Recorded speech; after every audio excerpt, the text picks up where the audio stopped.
Bien, je pense que les amis vont nous rejoindre et il est prudent de commencer parce qu'on a un programme très dense d'échanges autour du thème de l'inclusion numérique en Afrique. Tout d'abord, je voulais vous remercier de nous rejoindre, hein, chers amis de l'Afrique, vraiment, soyez les bienvenus. La Chalira, soutenue par nos deux mécènes, Action et Attijari Wafa Bank, est heureuse de vous accueillir ce soir pour réfléchir ensemble à un thème très complexe qui va associer l'Afrique et l'inclusion numérique avec des allers-retours. Quel est le rôle de l'inclusion numérique en Afrique pour sa prospérité future et quel est le rôle de l'Afrique comme pionnière dans l'inclusion numérique? On accueille ce soir un très beau panel de participants qui vont chacun amener un éclairage sur ce sujet. Je les présente très rapidement. Sandrine Marmolejo, une ancienne de l'école, directrice des opérations de Baobab Plus. Marc Mapangou, qui est économiste et chargé de mission forêt, biodiversité et climat en Afrique centrale pour l'AFD. Erwan Jelebar, qui est CEO Open Innovation FinTech du groupe Action. Jean-Michel Huet, partenaire associé de Bearing Point, Petros Chamakiotis, professeur associé à l'ESCP sur le pôle de Madrid, et puis Caroline Verza et moi-même qui animons la chaire Innovation responsable en Afrique.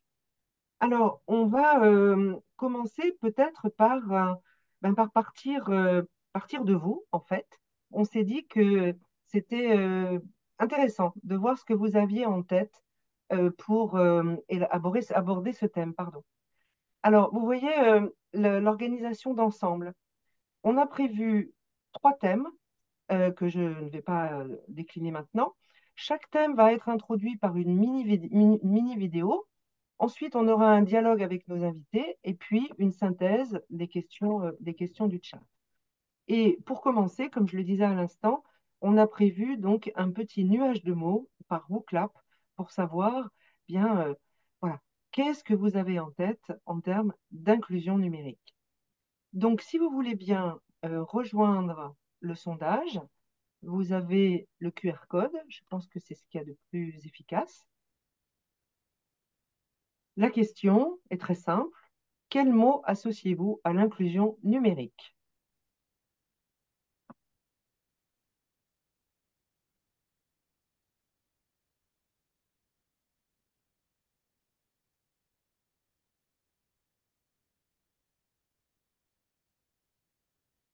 Donc, je pense que vous êtes en train de vous connecter.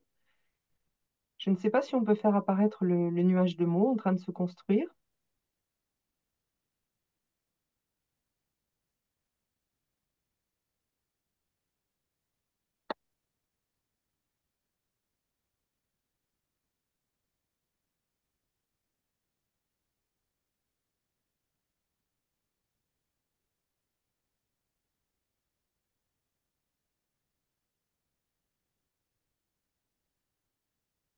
Alors moi, ça me demande une connexion. Je suis pas sûr que ça fonctionne. Ouais, Voilà, ça y est. Jean-Michel, tu arrives à te connecter aussi? c'est son email, là. Ça commence bien pour une table ronde sur le numérique. Alors, nuage de mots. J'arrive pas à me connecter, hein. Marc non plus. Donc, éducation, Internet, bien sûr. Éducation, donc on bascule sur des contenus. Inclusion financière, l'action dans le domaine économique, connaissance, paradigme. Oui, c'est un point qu'on va développer. Transsectoriel, bien sûr. On verra que le numérique pose des défis, apporte des solutions très différentes selon les secteurs. Infrastructure, on va commencer d'ailleurs par là. Accessibilité, compétences, accès aux équipements, oui, associés aux infrastructures, et les équipements sont divers. Innovation, accès à l'énergie, et oui, sans énergie, pas d'Internet, on en parlera. Connexion, même si on a de l'énergie et des infrastructures, encore faut-il pouvoir se connecter.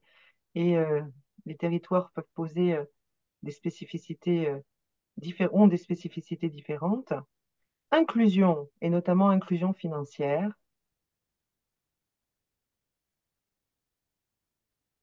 Très bien. Et danger. On voit le mot danger. On parlera d'un certain nombre de limites. Et tout à fait, c'est un point important du débat. Fracture, on a des contextes très différents. On essaiera bien d'insister sur ce point-là.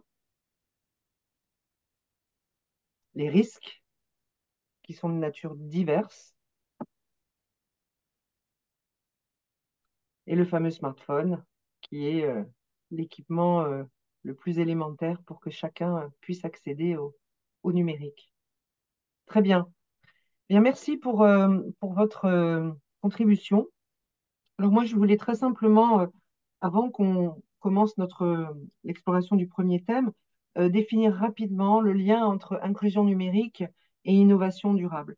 Bon, une innovation durable, c'est une innovation qui permet aux populations actuelles de satisfaire ses besoins sans compromettre la capacité des générations futures à satisfaire les leurs. Et j'ai envie de rajouter, et ainsi de suite, parce qu'on a un peu tendance à voir juste la génération future suivante, mais c'est donc un processus de long terme. Euh, Elles ont pour but, ces innovations durables, de réduire les externalités négatives qui découlent de l'activité économique telle qu'elle a été conçue et déployée depuis la révolution industrielle et dont on connaît les effets délétères. Externalités négatives sur l'environnement, consommation effrénée d'énergie, gaz à effet de serre, congestion des villes, dégradation des écosystèmes, non-gestion des déchets, les pollutions de toute nature, l'utilisation destructrice des sols, la maintenance défectueuse, etc. Et puis les externalités négatives sur les hommes vivant en société. On peut citer ici la corruption, les conditions de travail respectueuses ou non respectueuses des droits humains, la pauvreté, les inégalités, l'exclusion au sens large, et puis l'inaccessibilité physique et financière à la prospérité. Et enfin, les innovations durables doivent chercher à atteindre les objectifs du développement durable qui varient, on le sait, selon les pays et les secteurs. C'est sans doute le cadre le plus large qui nous permet de penser la soutenabilité, mais il faut bien sûr les mettre en contexte. Alors l'inclusion numérique, inclure, c'est intégrer. Et donc intégrer par le numérique, eh bien, les individus, les groupes, les territoires, les pays, les continents. L'Afrique, à ce point de vue, reste encore peu connectée par rapport aux autres continents, et pourtant elle montre un dynamisme de pionnière dans de nombreux domaines. Alors, ça reste plus facile à dire qu'à faire, cette inclusion numérique qui se fonde sur le fameux leapfrogging numérique, hein, donc le fait de passer des étapes très rapidement, parce que ça va au-delà du numérique. Et c'est ce dont on va beaucoup discuter ce soir. Ça inclut évidemment des problématiques technologiques, mais également beaucoup d'autres questions qui ont trait aux aspects d'utilité sociale et environnementale du numérique pour accompagner une croissance nécessaire, mais qui doit être, pour être durable, inclusive pour tous. Alors, voilà donc un peu le cadre général. Je vais tout de suite passer la parole à Jean-Michel Huet, qui va nous faire un état des lieux synthétique autour de chiffres clés et des grandes questions que soulève ce développement du numérique par rapport à l'inclusion en termes d'enjeux, d'obstacles, de leviers, de limites et possiblement de voies de progrès. Ensuite, on passera à notre premier thème qui concerne les soubassements technologiques. Jean-Michel, je te passe la parole pour, disons, tac, tac, tac, pour 5 minutes à peu près. Eh ben, je vais être rapide et efficace. Merci Nathalie pour l'invitation à intervenir à cette très belle table ronde et bonsoir à tous. Euh, donc effectivement, tu l'as très bien dit, et j'ai bien apprécié dans le nuage de mots, on a vu apparaître des mots comme Internet, accessibilité, parce que avant de parler d'innovation, avant de parler d'inclusion, bah, faut déjà avoir ces accès, et tu l'as dit fort justement. Il faut avoir conscience quand même qu'on vient de très loin. Il y a 20 ans, en 2003, et 21 maintenant on va dire, 3% seulement des Africains avaient un accès télécom de base. Je ne parle même pas d'Internet, hein. Je parle même la simple ligne fixe ou les premiers mobiles, c'était seulement 3%. On estime qu'aujourd'hui, le taux de pénétration est autour, alors les chiffres, il y a toujours débat, mais on va dire de 70-75%. Je le dis souvent, mais cette progression de 3 points à 75% d'accessibilité, et c'était un des trois mots-clés les plus importants dans le nuage de points, ça s'est fait en moins de 15 ans en réalité. Pour donner une comparaison, en France, on a mis 80 ans à y arriver. Et je reprends le mot que tu as utilisé de leapfrogging, donc le saut, finalement, les sauts de grenouille, parce que en Europe, on est passé par le fixe, que ce soit pour les télécoms de base ou l'Internet, la DSL pour les plus anciens, autant pour l'Afrique, on est directement passé au mobile, que ce soit pour parler, au téléphone, ou l'accès à Internet, qui est encore aujourd'hui majoritairement en Afrique via l'Internet mobile plutôt que l'Internet fixe. On utilise plus souvent ces smartphones, le mot est utilisé dans le nuage de points, que son PC. Euh, c'est une vraie progression, mais, alors ça c'est le côté positif, côté un peu négatif, et tu l'as dit aussi Nathalie, avec 43% des Africains qui ont un accès Internet au débit, ça reste le continent des 5 le moins connecté. L'Asie est à peu près plus de 55, et puis les États-Unis, Amérique, Europe, on est à plus de 80%.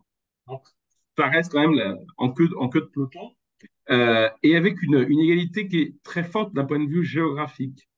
Et notamment, il y a une double peine en termes géographiques. D'une part, une inégalité entre les pays qui ont un front maritime et les pays enclavés, puisque je vous rappelle que le numérique, c'est Internet. C'est un des trois mots-clés qui étaient évoqués, euh, le plus important dans le nuage de points. Or, Internet, ça passe par les câbles sous-marins. Donc, tous les accès par les câbles sous-marins sont clés.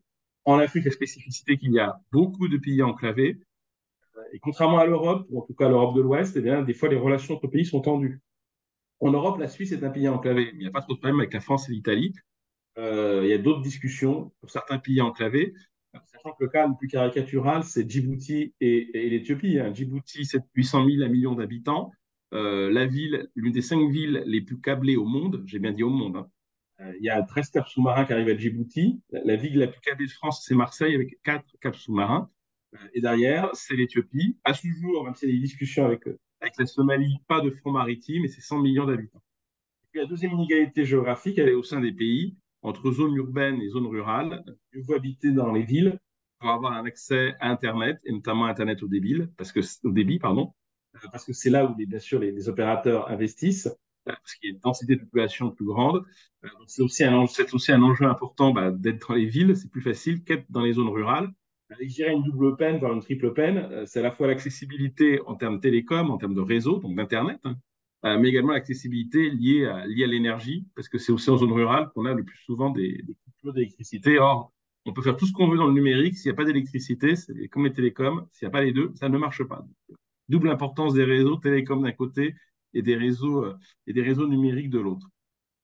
Cela dit, et c'est pour ça qu'on va en parler pendant les 2 heures, il y a beaucoup d'innovations liées au numérique, on en parlera dans les paiements mobiles, l'inclusion financière, dans la biométrie, dans la blockchain, même déjà des choses qui se font autour de l'IA. Donc oui, il y a des choses innovantes qui se passent en Afrique, et peut-être que ceux qui ne connaissent pas seront surpris, on en parlera dans ces 2 heures.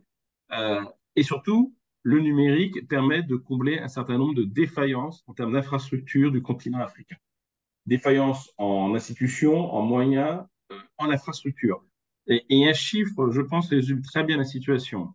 Sur les 54 pays africains, l'inégalité bien sûr, vous avez 400 000 villes ou villages. Sur ces 400 000 villes ou villages, aujourd'hui, on estime qu'environ les 2 tiers ont un accès à Internet, essentiellement par câble et fibre, parfois par satellite, qui devient moins cher. Mais les 2 tiers des villages africains ont un accès à Internet. Vous avez moins de 30% des villages africains, de ces 400 000 villes ou villages, qui ont un accès routier dur, sérieux, enfin, utilisable. Donc on voit bien qu'aujourd'hui, le numérique est allé plus vite que le déploiement des infrastructures routières en Afrique, qui est un continent immense.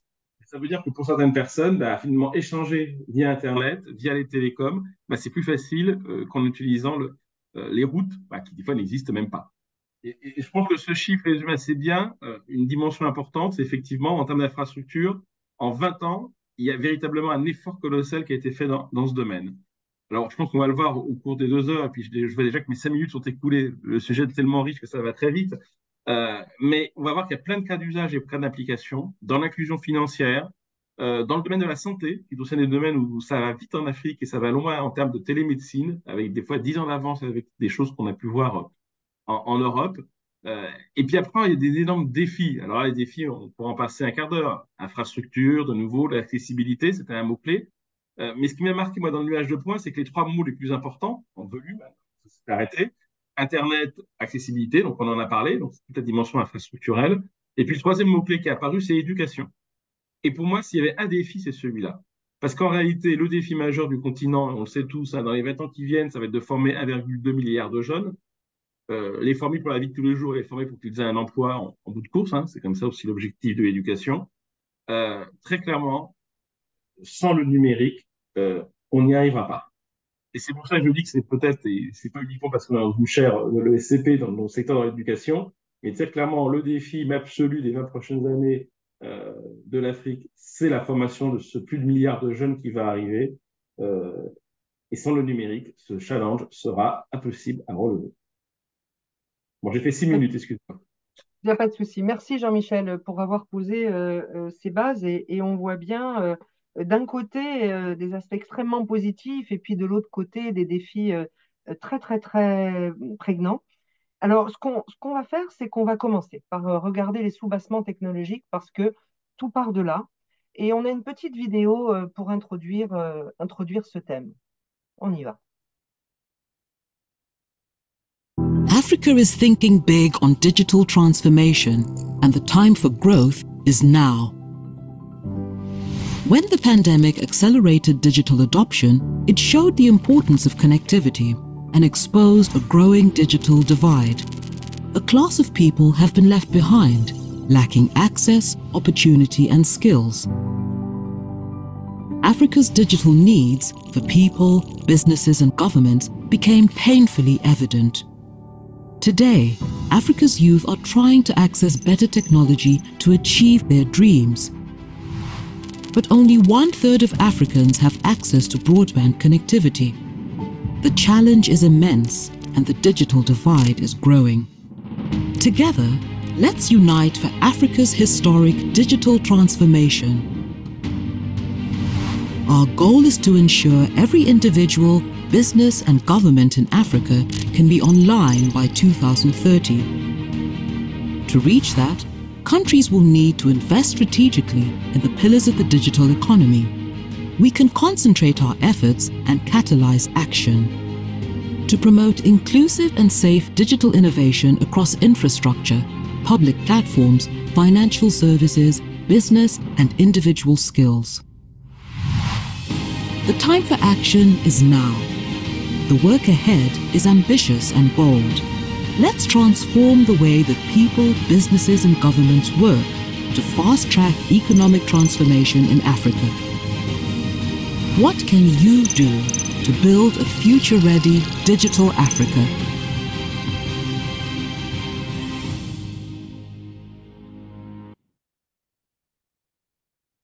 Très bien, donc on voit qu'on va parler de transformation et je vais pour commencer à explorer le thème des sous-bassements technologiques, passer la parole à Erwan, je le barre, et lui demander sur le thème de l'inclusion financière, hein, les fintech, de quelles infrastructures avons-nous besoin pour passer du mobile money, dont on connaît les premiers succès il y a déjà maintenant longtemps, à une bancarisation de masse et accélérer l'inclusion financière. Erwan, tu as à peu près 3 minutes. Merci Nathalie et merci pour l'invitation. Donc on est très heureux de participer à Axian parce que Axian fonde sa stratégie sur l'impact, sur 5 secteurs qui sont les télécoms, la banque, les fintech, l'immobilier aussi. Donc on participe à la connectivité via nos activités télécom. Je m'occupe plus particulièrement de la partie fintech. Et ce qui est assez intéressant dans ce domaine, et on regarde beaucoup ce qui se fait dans des pays qui ont mis en place ces infrastructures, c'est qu'une fois, il n'y a pas évidemment pas assez de personnes qui y ont accès, mais quand on regarde les personnes qui ont accès effectivement au numérique et comment ça les aide à être inclus financièrement, on se rend compte que le numérique seul ne suffit pas. Donc on a besoin effectivement de ce soubassement technologique, mais les pays qui sont passés, on va dire, du cap du mobile money qu'on connaît depuis maintenant une quinzaine d'années, donc qui permet de donner un peu un compte de base et de bouger de l'argent. Pour passer de ça à une bancarisation, on va dire, de masse, il manque un certain nombre d'infrastructures, souvent. Et on peut en citer à peu près, allez, on va dire 3-4.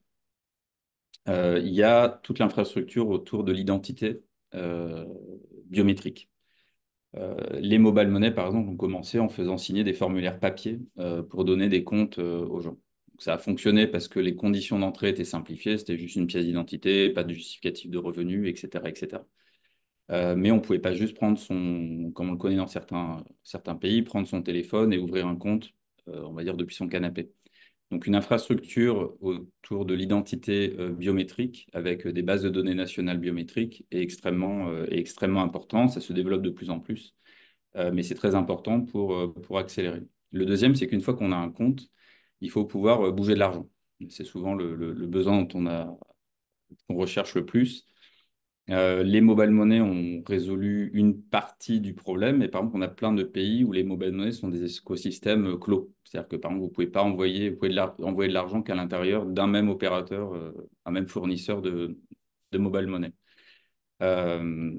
C'est là où les infrastructures qu'on appelle de paiement instantané, qui sont souvent mis en place par les gouvernements, sont très importants parce que ce sont des infrastructures qui connectent tout type de comptes, que ce soit bancaire, microfinance, mobile money, on imagine ce qu'on veut, de façon instantanée, sécurisée et de façon nationale et parfois internationale si effectivement c'est connecté à d'autres systèmes. Donc ça, c'est important parce que ça fluidifie les échanges. Le troisième, c'est qu'on a besoin, une fois qu'on a un compte et qu'on peut bouger de l'argent, on a besoin de financement. On est dans des pays, et on a tendance à l'occulter parce qu'on s'est beaucoup focalisé sur le fait de donner des comptes. Mais au-delà de bouger de l'argent, ce que les gens recherchent, et pas que les clients, mais c'est aussi les petits commerçants dans nos pays, le commerce, c'est-à-dire le petit épicier du coin, c'est 80% de l'économie. Euh, et ils ont besoin de financement. Et ils n'ont pas de financement aujourd'hui. Donc, comment on donne accès à du financement? Et c'est là que les développements autour de l'open banking sont extrêmement importants. C'est là où l'intelligence artificielle, c'est-à-dire comment est-ce qu'on peut créer par exemple, du credit scoring en faisant levier sur des données alternatives pour des gens qui n'ont pas d'historique de crédit, est extrêmement important. Et là aussi, l'open banking sont des choses où les États, les régulateurs ont un rôle très important pour que l'accès aux données ne soit pas cantonné à chaque fournisseur, mais que tout le monde puisse avoir accès. Chaque client ait la liberté de partager ses données, de façon à ce que des fournisseurs puissent leur offrir notamment du financement. Et le dernier, qui n'est pas forcément très connu, et excusez-moi pour un peu pour l'anglicisme, c'est on va dire tout ce qu'on appelle un peu le concept management et credentials management. C'est-à-dire que notamment pour les commerçants, les entrepreneurs, une fois qu'on a tout ça, il faut pouvoir commercer et notamment partager son accord, signer des contrats. Et donc, il y a des infrastructures nationales qui doivent se mettre en place pour pouvoir, à distance et de façon numérique, être capable de dire qu'au-delà de te payer, je vais accepter un contrat, je vais accepter une facture, je vais accepter, etc. Donc, ces quatre éléments sont extrêmement importants. On travaille, nous, via nos activités, notamment FinTech, beaucoup historiquement sur les premières parties, donner un compte facilement, permettre à un client de s'activer. Donc, de plus en plus, on a des pays où on peut ouvrir des comptes depuis son téléphone. Je veux juste faire une remarque parce que c'est quelque chose qui me tient à cœur. Le numérique, c'est pas que les smartphones. C'est évidemment ce qu'on veut tous. On veut donner un smartphone à tout le monde. Mais si vous regardez le mobile money, ne s'est pas développé grâce à des smartphones. C'est développé sur des téléphones de base avec une technologie qui s'appelle l'USSD, qui est très basique, mais aujourd'hui qui fait 99% de l'inclusion financière en Afrique. Et il faut se rappeler que voilà, le numérique, c'est pas toujours les smartphones. Évidemment, c'est mieux parce que si on veut faire des choses un peu évoluées, les smartphones, c'est mieux. Mais voilà, moi, ce que j'aime en Afrique, c'est qu'on prend des technologies qui n'avaient pas été prévues pour et on fait des miracles avec. Donc, juste rappeler que le numérique, c'est aussi des choses aussi basiques que des menus simples sur des téléphones de base. Donc, voilà, les choses qui vont être très importantes. Alors, c'est pas l'Afrique, mais si vous regardez, et je le dis parce que c'est un pays que tout le monde regarde. Et je vais finir là-dessus. Je ne sais pas combien de temps. Jean-Michel avait 5 minutes, je ne sais pas combien de temps j'avais. Il faut que tu conclues. Voilà, il faut que je conclue. On regarde beaucoup l'Inde dans l'industrie sur ce côté. Il y a quelque chose qui s'appelle le India Stack, qui recoupe ces 4 éléments et qui fait qu'aujourd'hui, notamment en termes d'inclusion financière, l'Inde est un pays qui est regardé de près par tout le monde, que ce soit les bailleurs, les acteurs privés, parce qu'ils ont réussi installer une infrastructure qui a amené de l'innovation, de l'investissement, et qui fait qu'aujourd'hui, en Inde, une population massive a accès à des services dont ils étaient exclus il y a encore quelques années. Donc voilà, cette infrastructure, ce soubassement, au-delà du numérique, c'est-à-dire de la connectivité, c'est ce qui permettra de donner accès à des vrais services financiers à des millions de personnes en Afrique. Merci beaucoup, Erwan. Et c'est vrai, tu as bien fait de rappeler que le smartphone, c'est pas un idéal. On en parlera tout à l'heure au niveau des déchets et que la frugalité, ça fait partie des innovations durables. Merci beaucoup. Alors, on va passer à Sandrine. Sandrine, est-ce que tu peux nous dire comment Baobab Plus participe au développement des infrastructures nécessaires à l'inclusion numérique? Avec plaisir. Déjà, merci également pour l'invitation. Donc, on l'a dit déjà à plusieurs reprises, même si effectivement l'inclusion numérique n'est pas liée qu'au smartphone, l'un des freins principaux, c'est quand même l'accès au device même, au smartphone, et notamment à cause de son prix qui est relativement élevé. Ensuite, ou avant, quand on a un smartphone, il faut pouvoir le charger. Et donc, pour avoir l'un des principaux freins finalement à l'inclusion numérique, c'est le peu d'accès à l'énergie dans différents pays d'Afrique. En tout cas, les pays dans lesquels Baobab Plus intervient, il y a beaucoup de populations qui n'ont pas accès tout simplement à l'électricité. Si je prends l'exemple de Madagascar, qui est l'un des pays également dans lequel on intervient, il n'y a que 30% de la population qui a accès à l'électricité. Donc, Baobab Plus, en fait, intervient comme un peu le maillon manquant de la chaîne, puisque nous, on se focalise d'abord sur l'accès à l'énergie. Donc, très concrètement, c'est la distribution de kits solaires à des ménages en zone rurale qui n'ont pas qui ne sont pas connectés au réseau électrique. Et on donne aussi accès à la distribution de smartphones, donc de devices purs. Mais comme le problème principal pour accéder à un kit solaire ou à un smartphone, c'est encore une fois le prix, on distribue ces produits-là, que ce soit des kits solaires ou des smartphones, grâce à la technologie Pay-as-you-go et le financement Pay-as-you-go.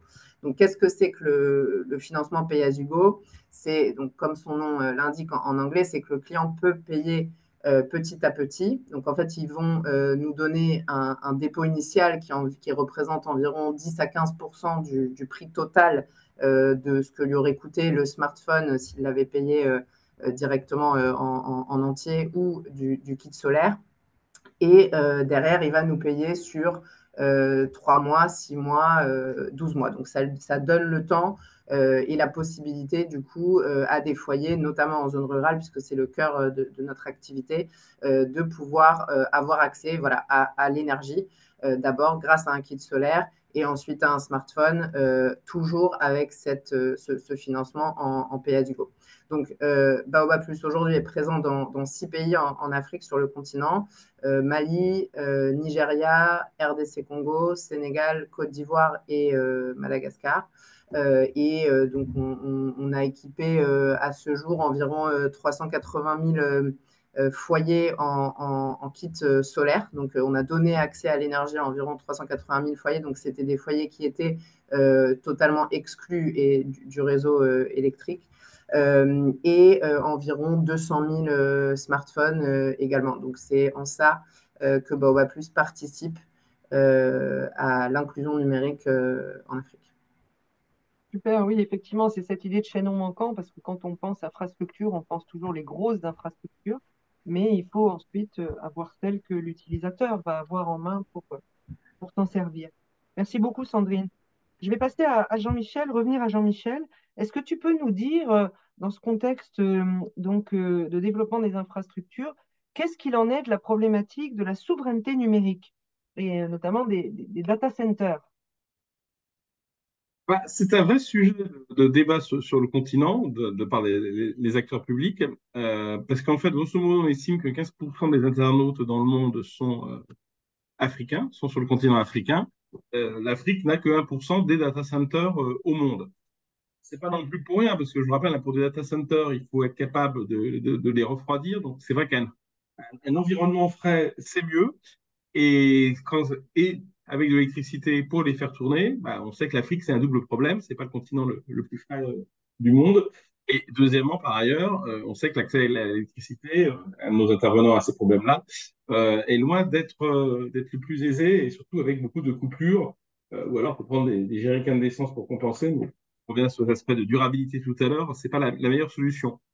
Et tant et si bien que ça pose un certain nombre de questions sur la souveraineté, notamment des données.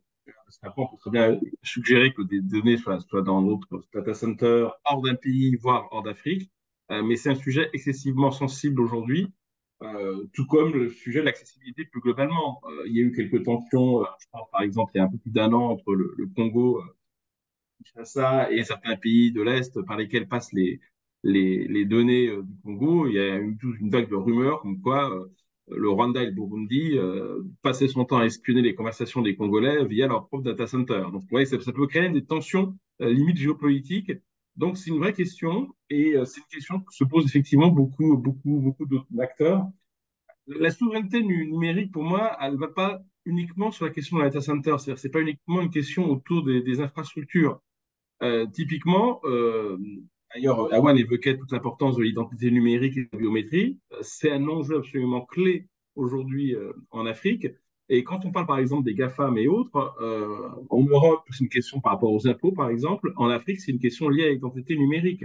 Il y a certains États africains où aujourd'hui, les acteurs d'Internet, et notamment américains, connaissent mieux l'identité numérique que leurs propres citoyens de ces États. Donc ça pose une vraie question, alors on en parle très peu en France, mais de souveraineté numérique, non pas au sens de l'accessibilité ou du data center, mais aussi de la connaissance de l'identité et des informations des citoyens.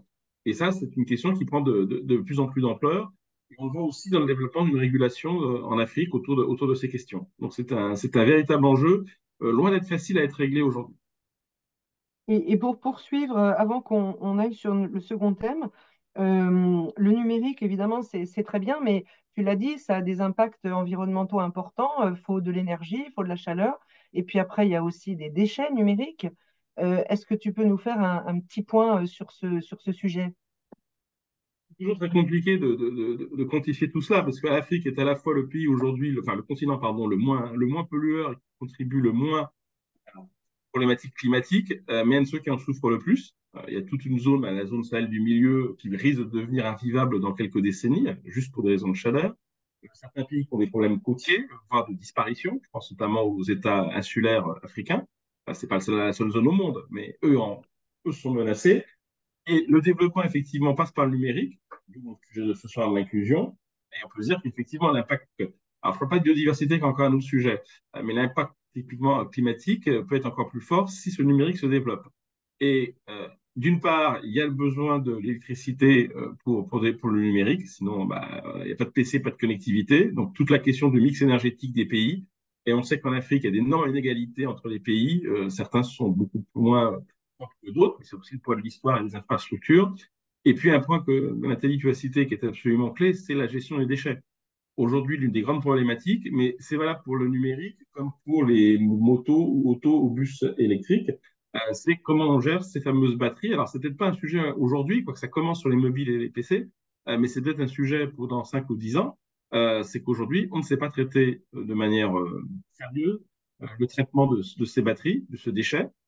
Et quand ils arrivent vraiment en fin de vie, qu'est-ce qu'on a fait? Sachant qu'aujourd'hui, la plupart des transporteurs refusent de les faire sortir d'Afrique, que ce soit par container ou par plus avion, pour des raisons de sécurité, de crainte d'explosion ou d'incendie liés à ces batteries. Or, aujourd'hui, on sait que dans les secteurs où il y a vraiment besoin de se restructurer en Afrique, il y a tout le secteur de la gestion des déchets, en général, et en particulier de ces déchets dangereux. Sauf que le développement des téléphones, et je rejoins Erwan, n'a pas fait des téléphones de base, bah derrière, il y a quand même une batterie. Et cette batterie, bah, demain, il faudra savoir la retraiter. Très bien. Donc, on voit que on n'est pas sorti de l'auberge, comme disait ma grand-mère. Alors, on va passer tout de suite au chat. Caroline, est-ce que tu peux nous partager les questions de l'audience? On t'entend pas, moi je t'entends pas là.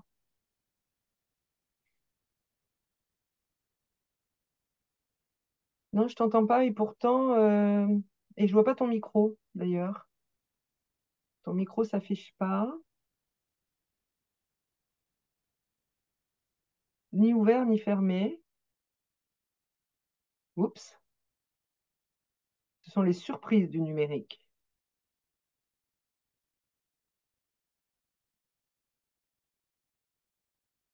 Non, on Pour t'entend l'instant, toujours. Ah oui, là c'est bon. il n'y a pas de questions dans le chat pour l'instant, Nathalie. Donc, D'accord, très bien. je propose que Eh tu, bien, voilà, tu avances avec Sandrine, je crois, sur l'histoire des batteries. oui, il y a une dernière question du coup qu'on peut partager avec Sandrine. Vous avez évidemment des réflexions sur cette question des déchets liés à l'équipement électronique. Est-ce que vous pourriez nous dire voilà, où est-ce que vous en êtes dans vos réflexions? Oui, alors on est effectivement en réflexion, enfin on est un peu plus qu'avancé avancé que le stade de réflexion, mais effectivement en tant qu'entreprise sociale, l'impact environnemental nous tient à cœur. Et donc je rejoins absolument tout ce qu'a dit Jean-Michel. On n'est pas sorti de l'auberge, mais déjà la première question, c'est comment inciter finalement le client qui a la batterie chez lui à la rapporter pour qu'on puisse le centraliser. Donc ça, c'est ce qu'on a déjà commencé à faire chez Baobab Plus. Donc effectivement, les clients ont des batteries pour leur kit solaire, pareil pour leur téléphone. Il y a aussi des panneaux solaires, donc tout ça, c'est des déchets.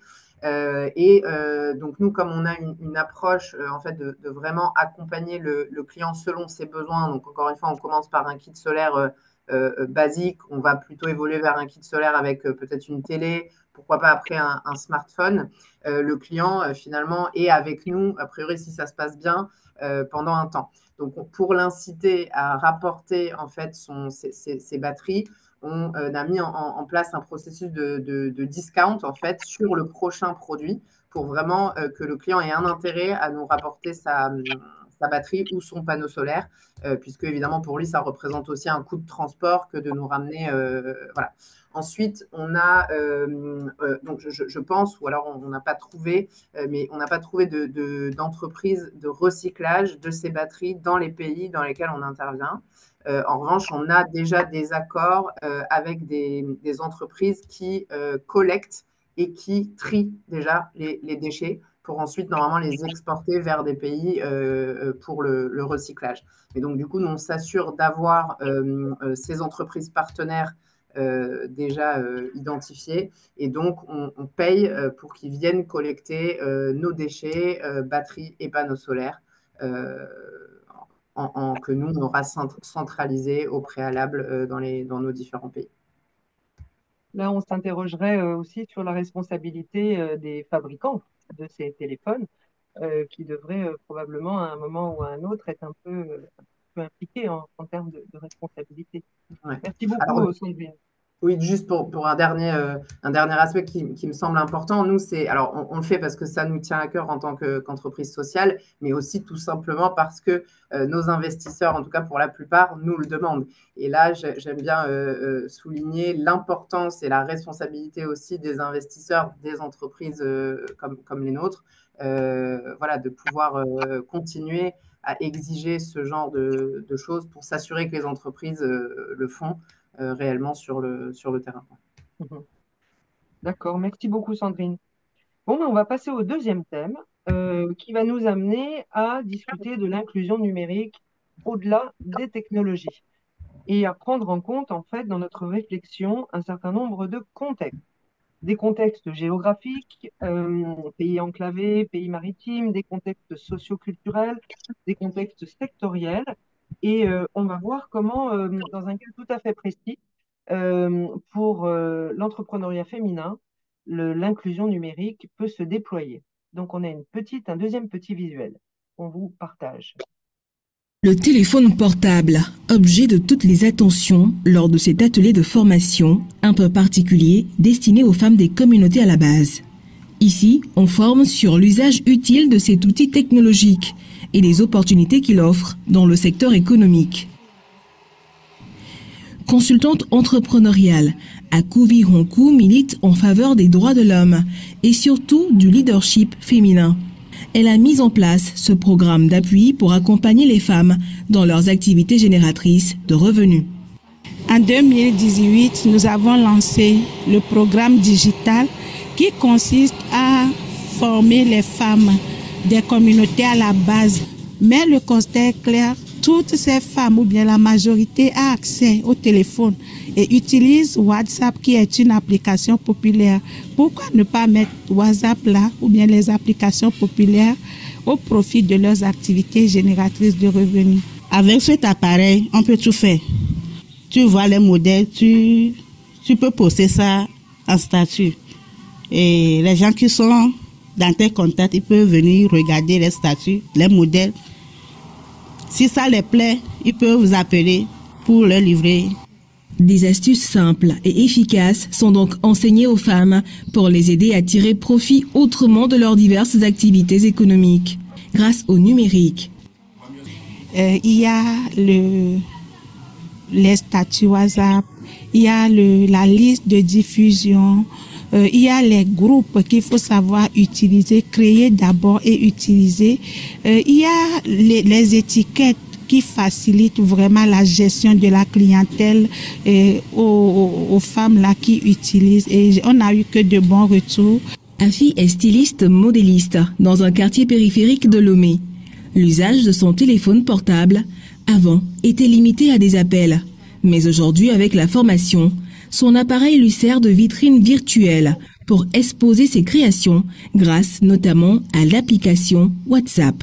Nous avons appris comment donner plus de visibilité à nos activités sur WhatsApp, ce que je ne savais pas faire avant. Maintenant, j'ai appris à mieux utiliser cette application. Ça me permet de montrer mon savoir-faire et cela me permet aussi d'avoir beaucoup plus de clients. Porteuse de nouvelles solutions, notamment dans l'entrepreneuriat, l'innovation numérique permet aux femmes d'être plus visibles et favorise leur inclusion. Il s'agit d'une révolution digitale qui répond à un besoin, celui de la promotion du leadership féminin. Un défi que Akuvi Honku essaye de relever à travers son programme.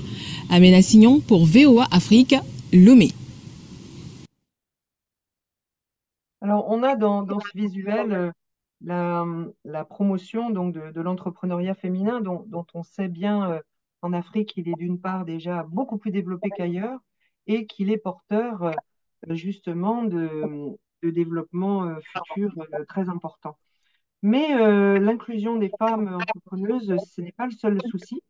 Je voudrais qu'on commence au niveau peut-être le plus large. Jean-Michel, il y a quelqu'un qui est sur ton micro. S'il vous plaît, débranchez vos micros. Merci. Oui, Jean-Michel, est-ce que tu peux nous parler, tu l'as déjà évoqué, mais de façon plus précise, des facteurs clés de succès des relations entre les États enclavés et les États maritimes pour l'accès aux câbles sous-marins, puisque là, on a vraiment deux types de contextes, pays enclavés versus pays façade maritime. En fait, tout l'enjeu, effectivement, c'est qu'aujourd'hui, l'accès Internet au global, donc au numérique, vient par les câbles sous-marins.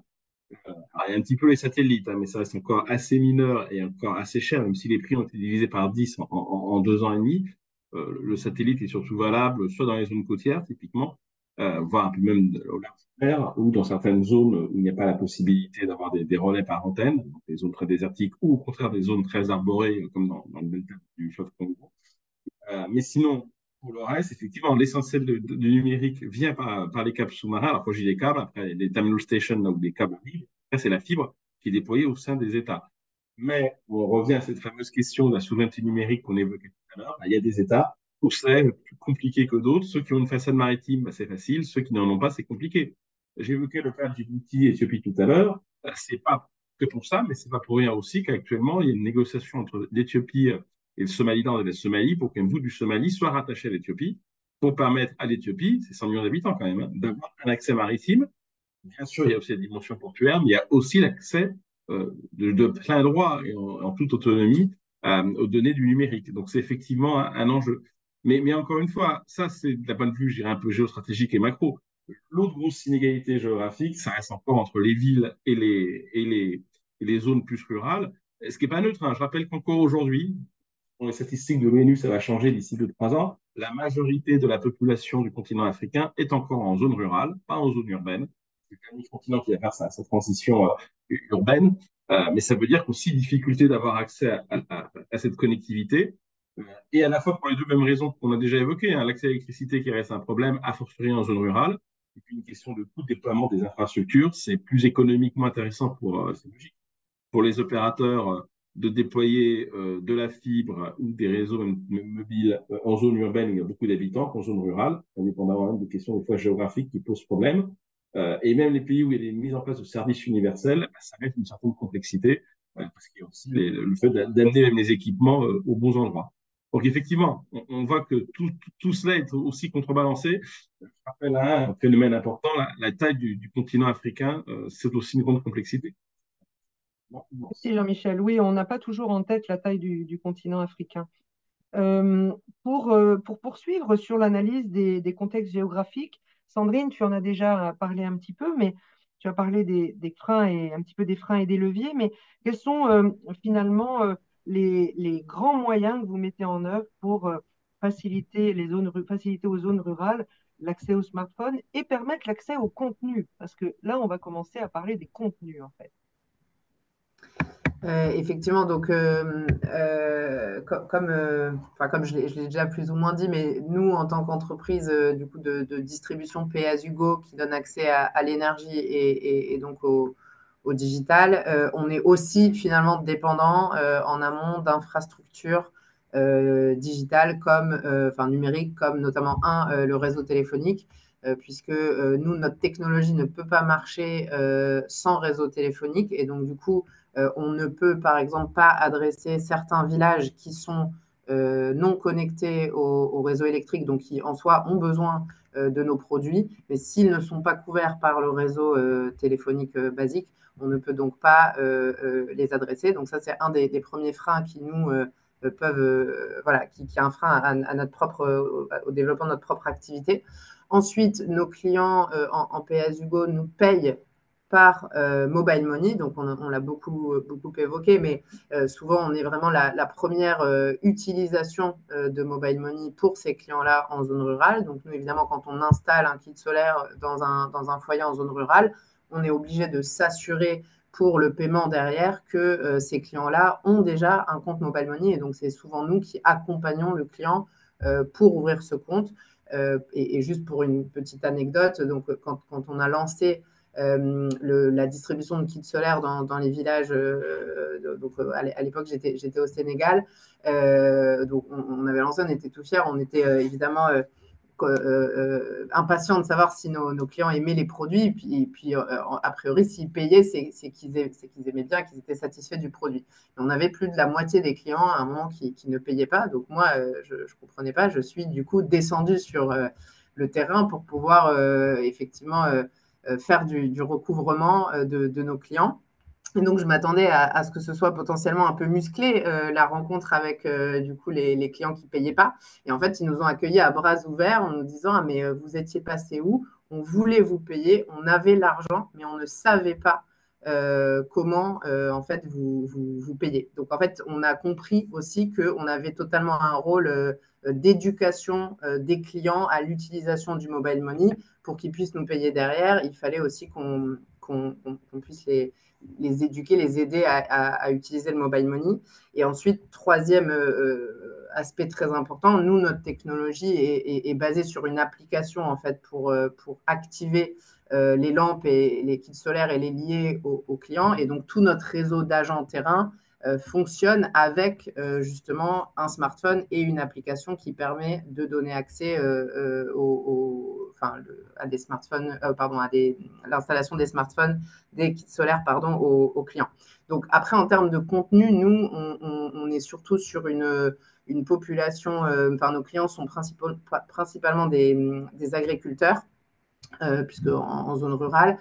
Et donc, on est très intéressé justement à leur donner du contenu dans e-farming. Donc, par exemple, nous, on a accès à la météo tous les jours sur nos smartphones. Bon, ça ne nous impacte pas trop de savoir quel temps finalement il fera demain. En revanche, un agriculteur pour qui il a vraiment besoin de savoir quel temps il fera le lendemain. Tout ce qui est e-éducation, donc évidemment, on est aussi en partenariat avec des entreprises qui ont des applications en langue locale sur l'éducation, donc ce qui permet aux enfants d'apprendre à lire et à écrire, et pas qu'aux enfants d'ailleurs.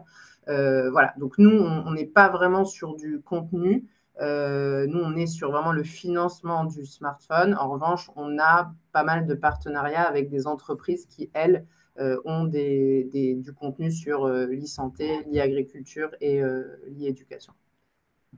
Très bien, merci beaucoup. Alors du coup, je vais passer la parole à Petros et je vais passer en anglais puisque Petros est plus à l'aise en anglais. Donc, pardonnez-nous cette petite inclusion. On est dans l'inclusion, donc on va parler un petit peu anglais. Petros, so you have been doing a lot of research about digital health, and can you share with us some of the challenges, the dangers, or the problems that you have observed when digital education or digital platforms and collaborations are promoted in Africa? Of course. Thank you very much, first of all, Natalie and Caroline, for the invitation, and thank you for listening to me in English. So yes, I have been doing since 2016 a lot of research into digital health, and today I'm going to be speaking about my long-term project with Medicine Africa. Medicine Africa is a digital platform, which essentially, I think we're going to be speaking about it a bit later as well. But just to give it a brief introduction, Medicine Africa is about connecting doctors in the UK, in the United Kingdom, with medical students and doctors in Somaliland. Somaliland is a small state next to Somalia, as many of us may know. So I've been studying how Medicine Africa can create value for not only for doctors and for medical students, but for the wider population in Somaliland. And again, we can speak about this a little bit more a bit later. But what I want to emphasize here is that although we have seen that social value is feasible with digital platforms in Africa, this does not come without problems. There are specific challenges which may relate, depending on the sector, to different aspects. For example, we have seen that Medicine Africa promotes education and brings knowledge that is not otherwise available in countries like Somaliland. But at the same time, what my colleagues and I observed is that this knowledge comes with what we call a little bit of digital colonialism.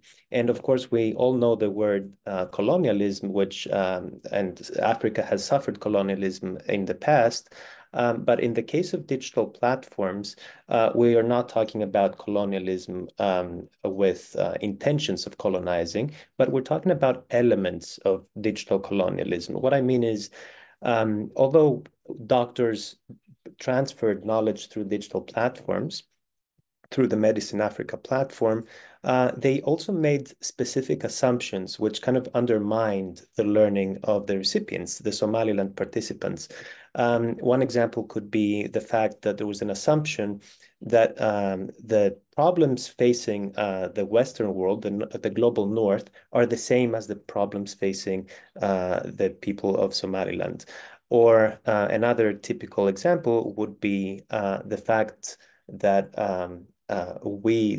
not myself personally, but the doctors that provided education on Medicine Africa, they were kind of presented as the white saviors that came to save the population. That they did things the right way, whereas the African participants did the things not the right way. So there were some elements of digital colonialism, and what I want to emphasize is that we want to be aware of those issues and to try to adapt how we do things digitally to ensure that the local context is respected and that what we try to do with digital education achieves its highest potential. Thank you, Petros, for sharing this very, very interesting research, which addresses the importance of adapting to different contexts. Both of you, with Sandrine, you mentioned the linguistic adaptation, which is extremely important, the adaptation of equipments, and also of priorities. So this is one of the dangers of ethnocentrism, we could say. And even if we want to do the good, sometimes we may be wrong. Merci beaucoup, Petros. Marthe, est-ce que tu pourrais prendre le relais pour nous parler du numérique et de son rôle dans l'intégration de la nature pour créer de la richesse? Merci Nathalie, bonsoir, bonsoir à tous.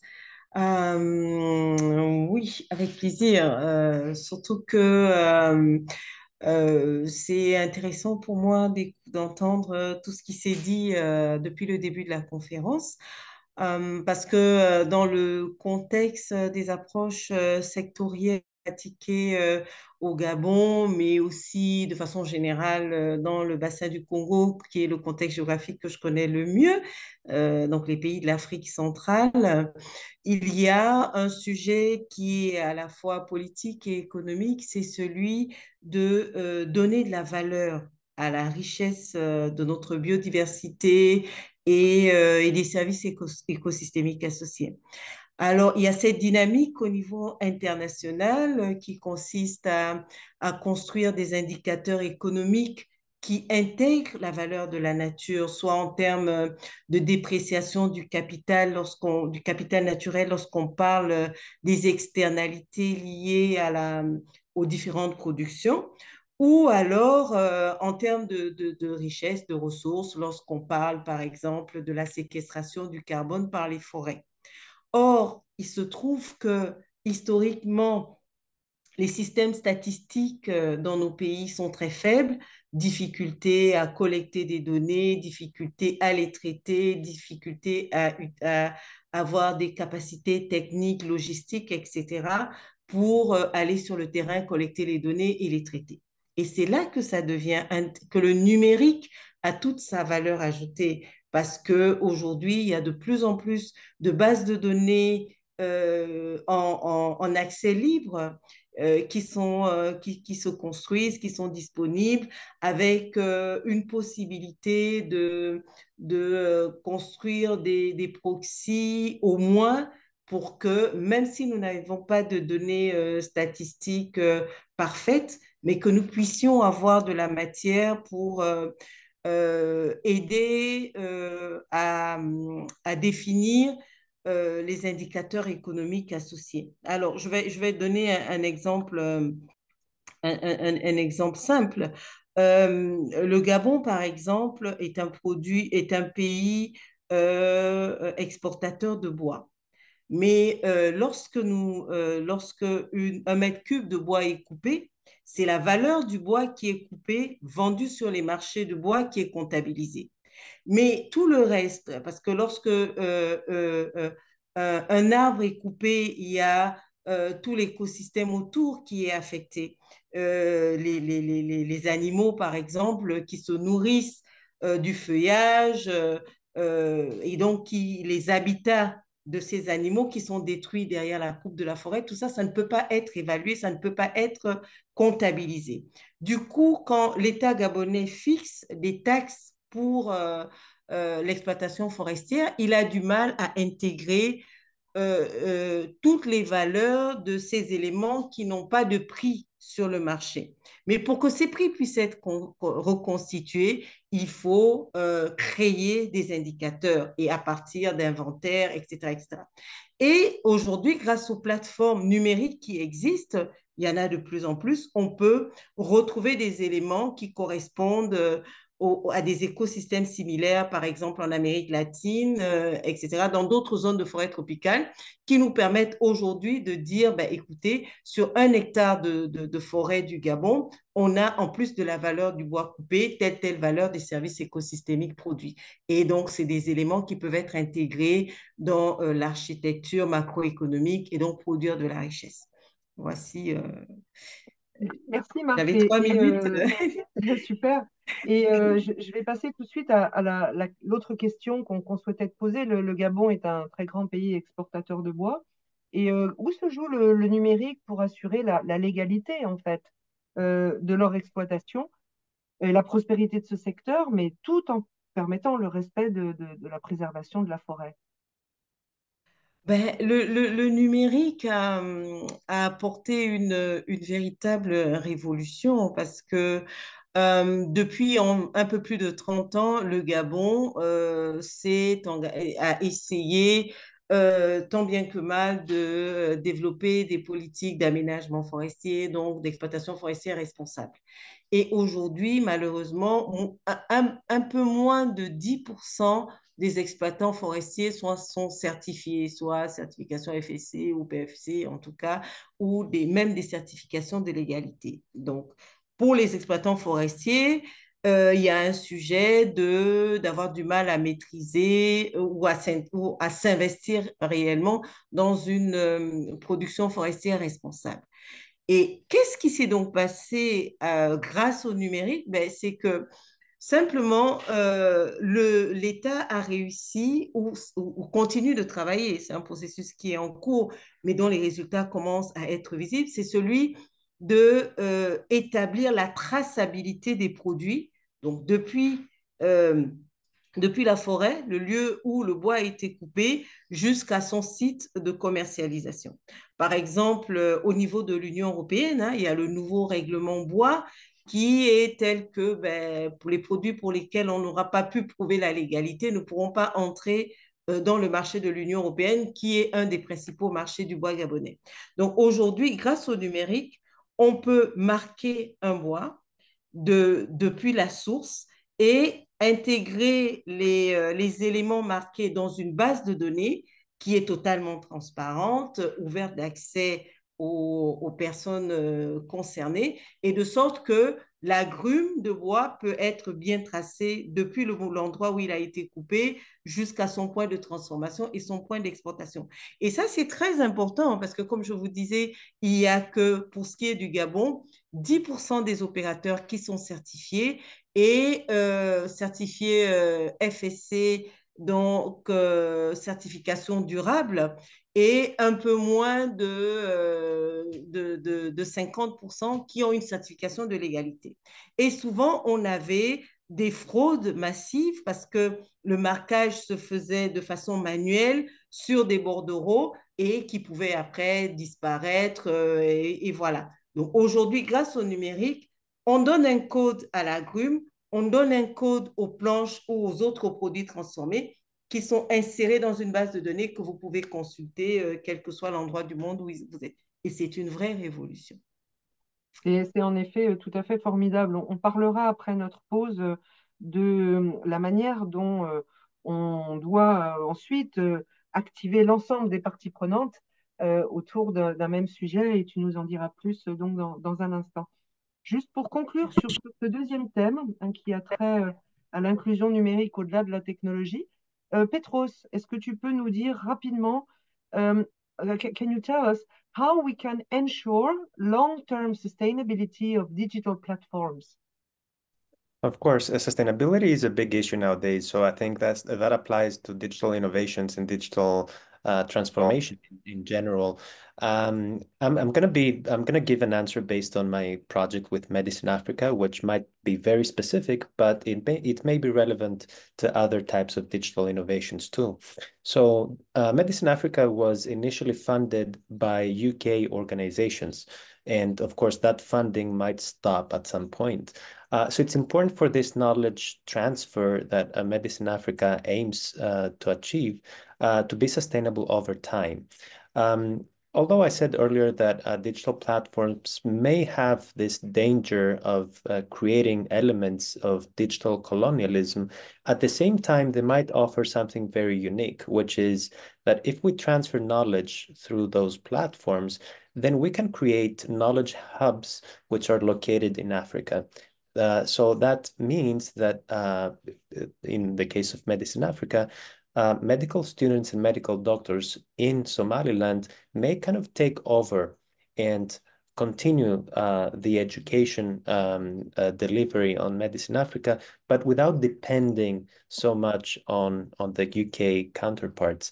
That also would have the benefit of addressing the local challenges. So, for example, providing education in the local language in Somali, rather than doing everything in English, or tailoring the examples that are shared on the platform to address the local illnesses, the local healthcare problems that the local people are facing.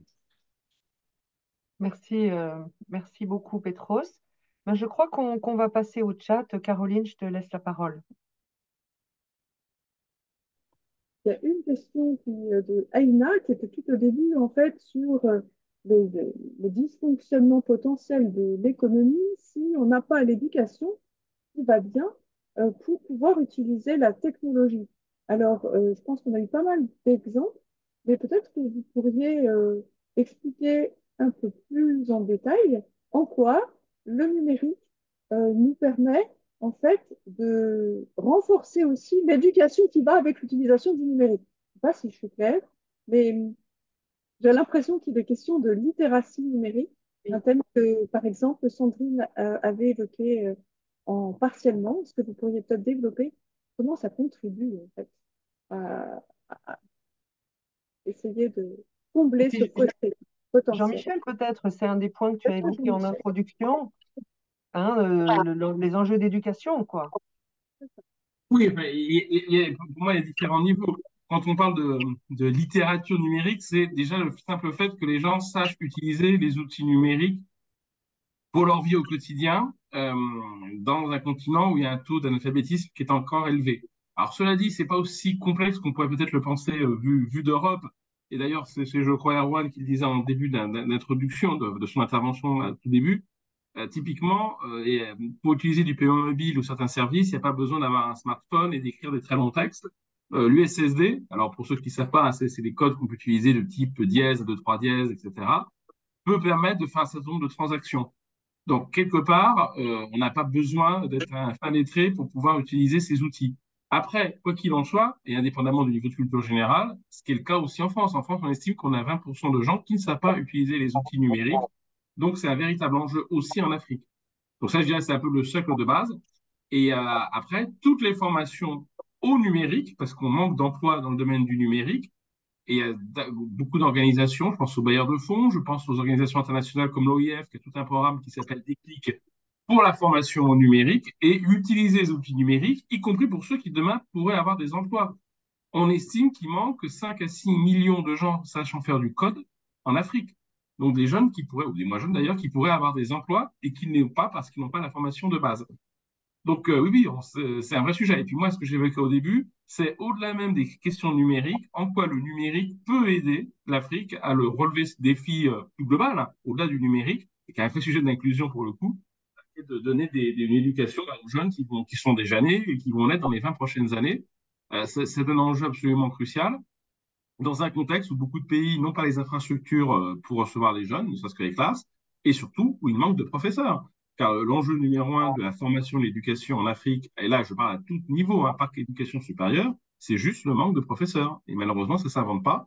Le numérique peut être un moyen, parmi d'autres, de pallier à cette difficulté, ne serait-ce qu'avec des programmes qui permettent l'apprentissage entre pairs, par exemple. J'entendais récemment que la Khan's Academy qui s'est développée aux États-Unis, que vous connaissez peut-être, est en train de traduire tous ces programmes, notamment en français, ce qui marque quand même un intérêt économique bien compris. Il y a beaucoup d'investissements de philanthropies privées, notamment américaines, mais également allemandes, néerlandaises ou anglaises, dans le domaine de l'éducation en Afrique, en utilisant le numérique. Et puis, quand je disais l'utilisation de modèles un peu innovants en termes d'apprentissage, même s'il y a beaucoup de débats autour de ça, bah, c'est typiquement le programme de l'école 42, où c'est aucun prof, hein, je le rappelle. Alors, désolé pour nos amis de l'ESCP, mais c'est un modèle intéressant. Et l'école 42, aujourd'hui, le continent où il y a le plus d'ouverture, même s'il y a des ouvertures à Singapour, au Canada et autres, eh bien, c'est en Afrique avec des ouvertures. Il y a 3 écoles 42 au Maroc, il y en a en Angola, il y en a à Madagascar. D'ailleurs, je crois que le groupe Action y a contribué. Et c'est un modèle intéressant. Alors, on est dans le domaine du numérique, hein, pour le coup, mais qui permet de pallier au fait que le problème numéro 1 en Afrique, et c'est un sujet qui est bien au-delà de notre conférence, c'est où sont on manque de dizaines de millions de professeurs pour former les jeunes dans les prochaines années. Mmh. Très bien, mais je crois que justement, on a un professeur qui veut réagir, Emmanuel Camdem. Oui, merci. Ma connexion Internet n'est pas optimale, mais j'espère que vous me recevez, hein, vous m'entendez? OK, Oui. J'espère. Très bien. Donc, d'abord, merci et bravo à toutes les présentations qui ont été faites. Moi, ce que je retiens de ces présentations, c'est qu'il y a un fil conducteur qui se résume, je pense, à 2 idées principales.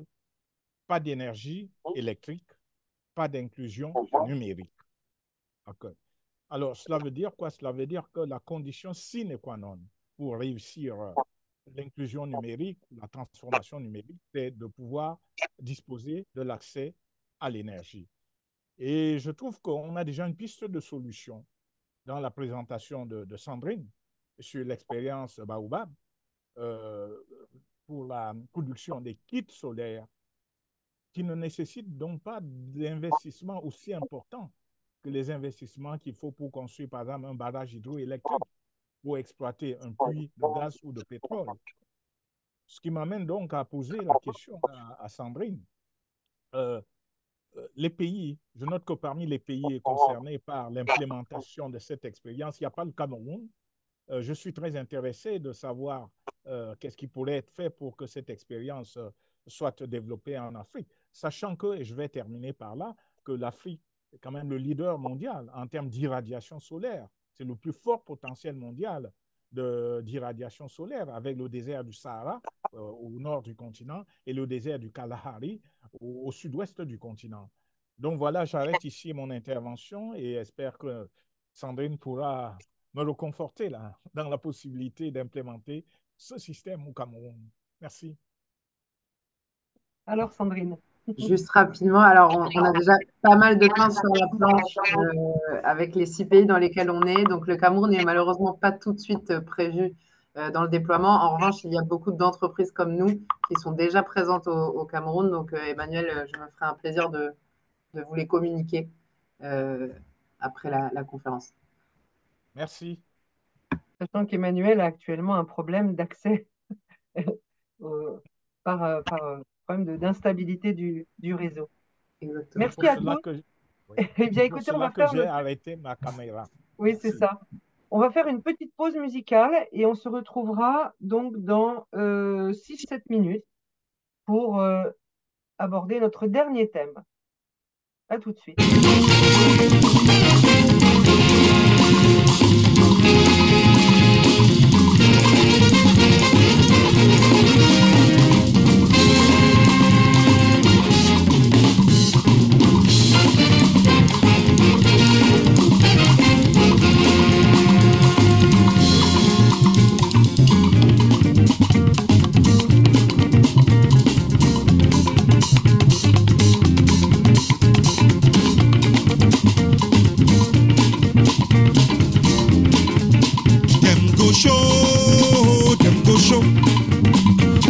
Show themselves clear, them go show.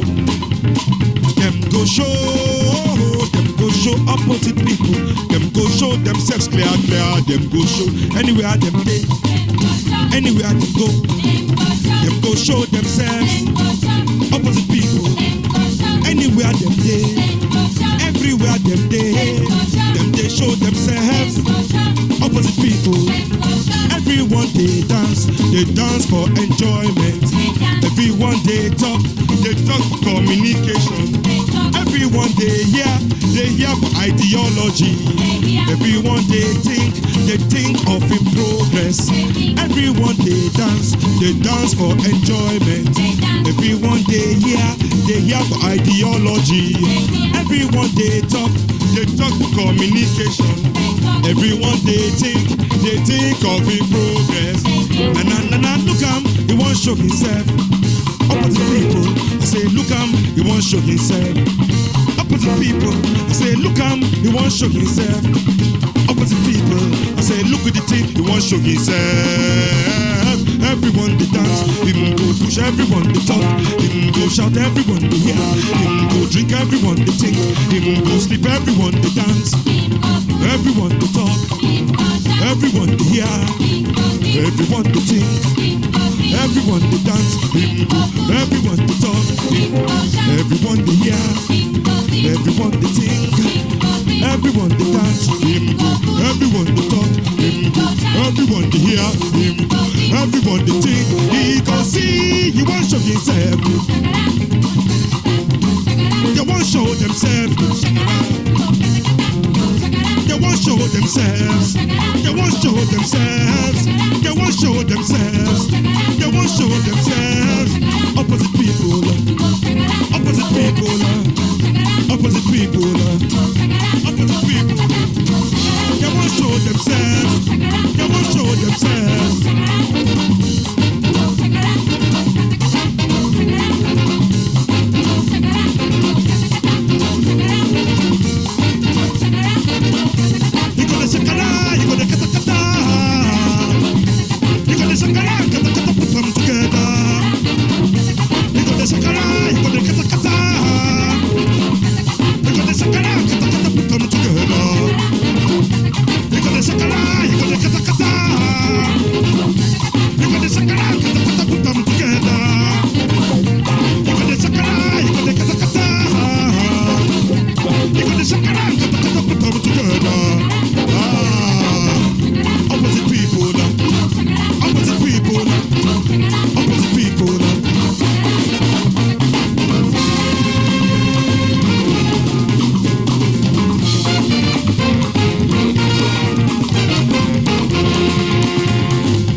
Formidable bain d'énergie de Sean Kuti et l'Afrobeat du Nigeria.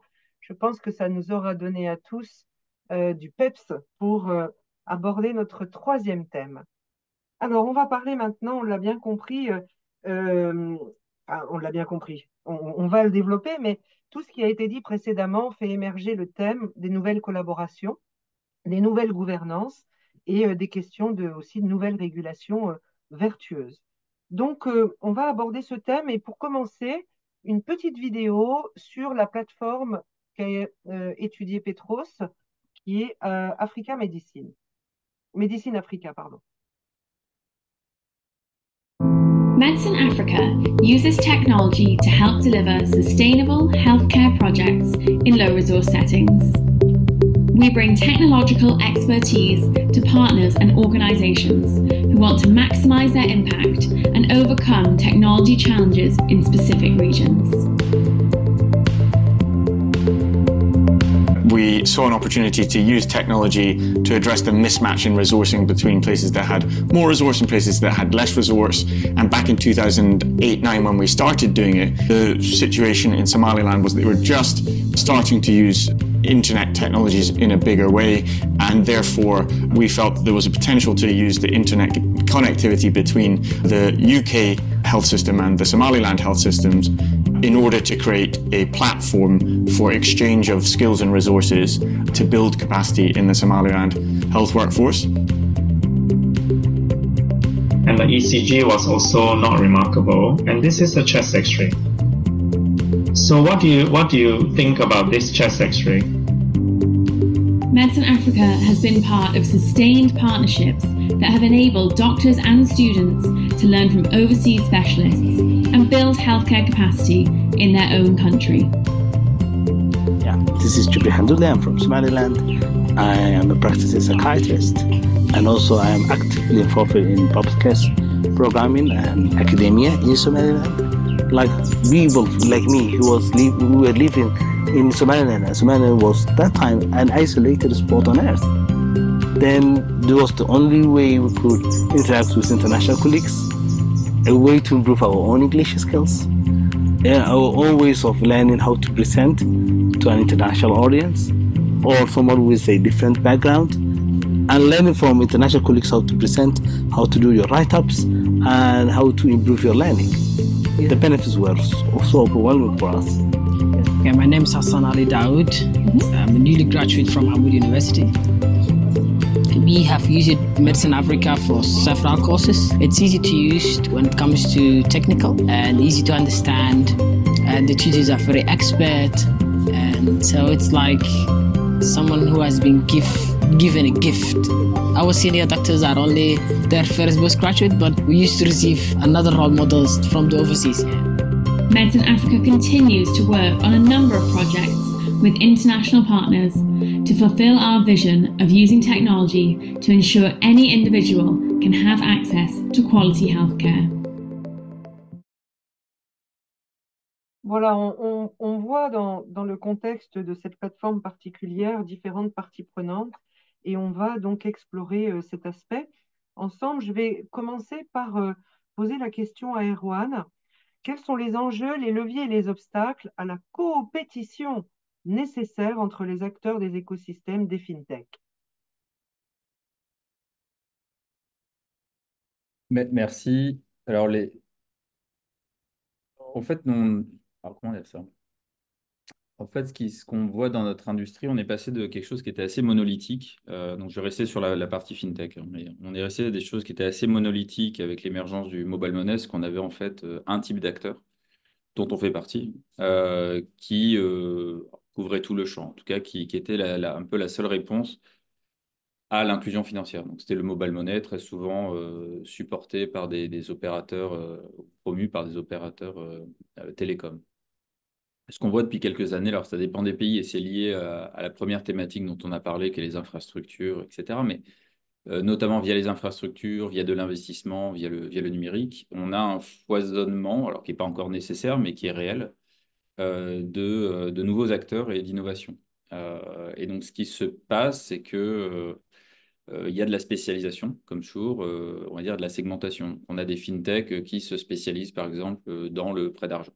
Il y a des fintechs qui se spécialisent dans la digitalisation des PME, TPE, par exemple, pour digitaliser, vous savez, tous ces petites épiceries qu'on voit partout en Afrique et qui sont livrées tous les jours par les Nestlé, les Unilever du monde et qui digitalisent ces transactions, qui leur font aussi des avances.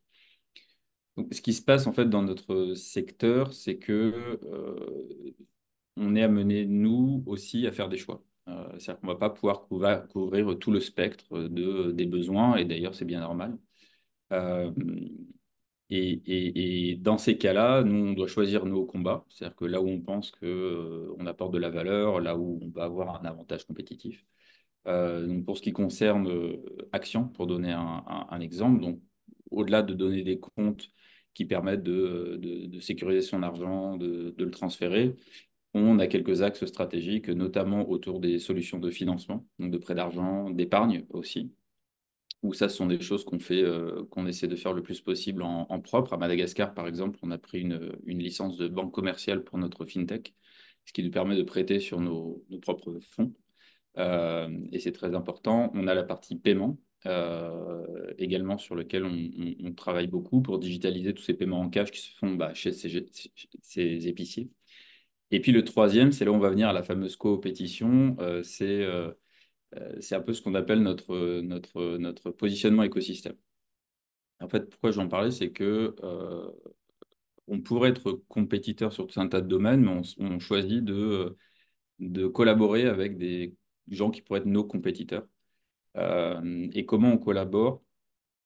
En les intégrant souvent dans notre plateforme. Quand je parle de plateforme, ce n'est pas une plateforme au sens technique, c'est nos interfaces. On parlait des smartphones, on est de plus en plus smartphone, il y a quand même les applications qui se développent.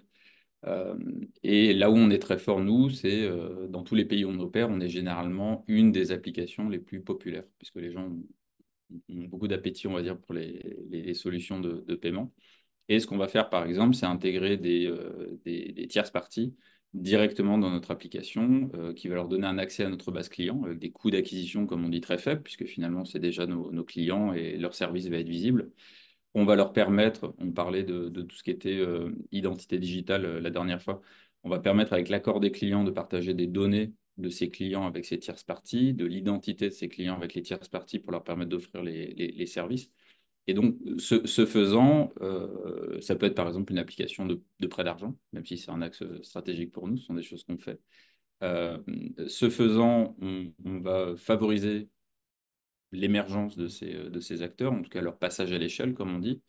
Et évidemment, on va en prendre une partie de la valeur. Mais en gros, plutôt que de construire une muraille et de leur dire non, non, vous développez de votre côté, on préfère les accueillir dans nos canaux, dans nos écosystèmes smartphones, on va dire, dans nos applications, pour leur permettre de grandir et puis prendre, nous, une partie de la valeur. L'intérêt pour nous, c'est que le client reste sur notre interface. Donc, c'est important pour nous, notamment en termes de connaissance du client, etc. Et ça aide aussi ces autres sociétés. Et je vais te donner une dernière raison pour laquelle c'est très important dans nos marchés. C'est qu'on parle des smartphones, il y a de plus en plus de smartphones, mais on oublie, il y a toujours des challenges, on oublie de dire que les smartphones qu'on arrive à donner sont souvent des smartphones qui ont une mémoire très limitée. Et donc, pour les clients, il y a un vrai arbitrage qui se fait sur les applications qu'ils vont télécharger. En Afrique, les utilisateurs, et Jean-Michel pourra dire peut-être commenter là-dessus, mais n'ont pas la liberté, ou en tout cas l'amplitude, j'allais dire, d'avoir 40 applications. Donc, ils font des choix. Ils vont avoir une application de messagerie de type WhatsApp, ils vont avoir une application réseau social de type Facebook, et peut-être une application un peu qui sert à faire un peu de tout tous les jours. Et c'est souvent l'application FinTech. Donc, ils n'ont pas la place pour avoir 10 applications de différentes FinTech. Nous, en les hébergeant, on va réussir à avoir tous ces autres acteurs en coopétition, on va dire, dans notre plateforme, ce qui sert nos intérêts, ce qui sert aussi les leurs, et ce qui permet au client de garder, d'avoir sur son téléphone, avec des applications qui font 20 ou 30 mégas, de pouvoir avoir quand même des applications qui servent, on va dire, à peu près tous ses besoins. Donc voilà, beaucoup de diversité qui est en train de naître dans cette industrie, et on a intérêt en fait à travailler ensemble parce que atteindre ses clients, c'est compliqué. Nous, c'est un travail qu'on a bien fait. Et on n'a pas, nous, la capacité, et c'est normal, d'aller servir tous les clients sur tous les segments dans le domaine financier. Par exemple, dans l'assurance, on n'a pas vocation forcément à être un acteur de l'assurance. Par contre, on peut permettre à des acteurs de la micro-assurance d'avoir du succès en allant servir notre base client, en faisant des partenariats avec nous, en ayant accès à des données. Donc voilà, pour nous, la coopétition, c'est l'avenir. Il y a en Afrique, et c'est pour ça je pense qu'on est tous passionnés par l'Afrique, il y a une montagne de problèmes à résoudre. Et c'est ce qui est fascinant, et c'est pour ça qu'on travaille tous, je pense, en Afrique. Et donc tous les investissements, tous les efforts, tous les partenariats sont nécessaires pour y arriver. Et c'est ce qu'on fait chez Action sur l'ensemble de nos domaines, avec nos propres sociétés, mais aussi avec le reste de l'écosystème dans les pays où on opère. Merci, c'est très passionnant, effectivement, en termes de stratégie concurrentielle, on va vers des façons de voir différentes et puis aussi satisfaire des besoins qui sont des vrais besoins. Est-ce qu'on a besoin de 15 000 applications différentes pour faire la même chose? Non, probablement non. Certainement non. Donc, merci beaucoup d'avoir partagé voilà, les développements d'action sur ce sujet. Jean-Michel, est-ce que tu peux évoquer de ton côté l'écart entre des pays qui sont très en avance et des pays qui le sont moins au plan de la régulation des données personnelles, du e-commerce et des télécoms? Bon, vaste champ, parce qu'effectivement, hein, avec cette complexité, toutes ces évolutions technologiques, il y a de plus en plus de réglementations. Il y a les réglementations techniques, effectivement, celles des télécoms, celles du commerce électronique, celles des données. Et puis, ça va un peu au-delà. Je pense que tous les exemples qu'a donné Erwan sur cette coopétition et ce travail en partenariat, bah, c'est aussi des différents champs qui se mélangent. Le champ des télécoms avec celui des banques, avec celui de la concurrence. Donc, tout ça, ça crée des enjeux en termes de régulation qui deviennent assez importants. Et il y a des très grandes inégalités. Bah, les pays, très honnêtement, anglophones, souvent sont mieux équipés, avec des exceptions. Hein. Le Maroc, par exemple, est très bon sur tout ce qui est la protection des données. Ils sont même assez en avance. Et il y a une volonté d'ailleurs de fédérer plusieurs régulateurs dans ce domaine-là. On sait qu'en régulation télécom, le Kenya, par exemple, fait partie des régulateurs qui sont en avance, même par rapport à certains régulateurs européens, selon le classement de l'ITU, qui est l'organisation internationale qui suit toutes ces données-là. Après, on peut aller aussi dans des champs qui sont là, des champs technologiques. Pour donner un petit clin d'œil, c'est très sympathique, le petit intermède musical, ça nous a tous réveillés en cette fin de journée, c'était très sympa. Mais ça évoque chez moi un des enjeux en termes de régulation importants en Afrique, qui est tout ce qui est droit d'auteur. Et le problème des droits d'auteur en Afrique, c'est que pour être honnête, c'est une catastrophe. Pour ceux qui connaissent la France, il n'y a pas l'équivalent de la SACEM. Et dans les pays où il y a l'équivalent, ça ne marche pas forcément. Grosso modo, si on prend l'ensemble des droits d'auteur au niveau mondial, l'Afrique, c'est 2%. Je pense pas que l'Afrique, ce soit 2% de la culture mondiale, ou alors j'ai raté quelque chose. Et quand je dis 2%, il faut savoir que ces 2% sont concentrés dans deux pays à 80%, l'Algérie et l'Afrique du Sud. Dans tout le reste, c'est une catastrophe. Et derrière ça, bah, c'est une question de régulation, c'est une question de droit, d'avoir le bon ensemble institutionnel qui permette de protéger les auteurs, les artistes, et de les faire se rémunérer. Parce que autant ils arrivent à se faire rémunérer sur la billetterie, mais sur tout ce qui est droit d'auteur, eh bien, ça ne marche pas en Afrique. Bah, derrière, c'est une question de régulation, et aussi de régulation entre différents domaines, hein, parce que ça peut concerner aussi bien les télécoms que les agents dans le domaine artistique, ou demain des médias et de la télé. Vous avez vu l'annonce hier ou ce matin de Canal+ qui rachète MultiChoice en Afrique du Sud, donc une grosse opération. Derrière, va se poser des questions pas uniquement de diffusion dans toute la zone australe et Afrique de l'Est, mais également des questions en termes bien sûr de créativité. Ça, c'est une bonne chose pour les industries créatives et culturelles. Mais derrière va arriver toute la question de la régulation et notamment des droits d'auteur. Donc on voit que tout cela est très lié.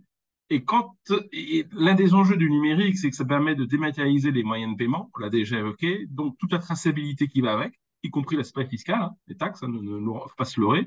Mais ce qui est aussi important, parce que ça contribue aussi au financement des États. Donc oui, la question de la régulation, je pense que c'est un des gros chantiers dans les années à venir en Afrique sur ce sujet.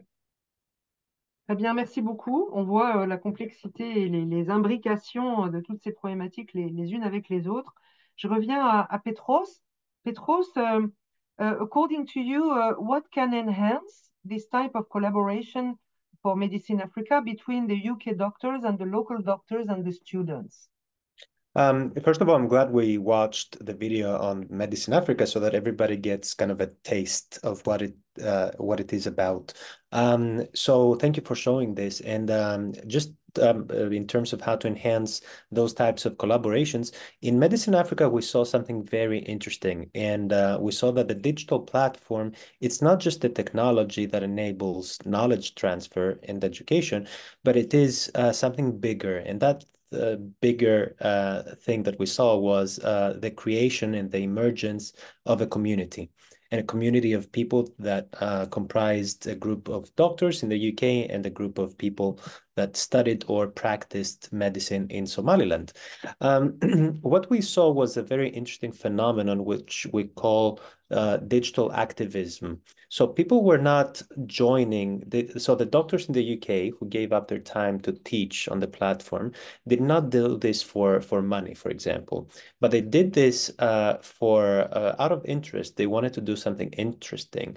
And over time, we observed that instead of getting bored with this and giving up, their involvement increased. So it increased to the extent that they wanted to undertake more commitments and to undertake leadership responsibilities in the community, in the online community. And that was mainly for three reasons. What we call digital activism, the fact that drove people to give up their time to teach on the platform, was essentially related to three elements that my colleagues and I discuss in our publications.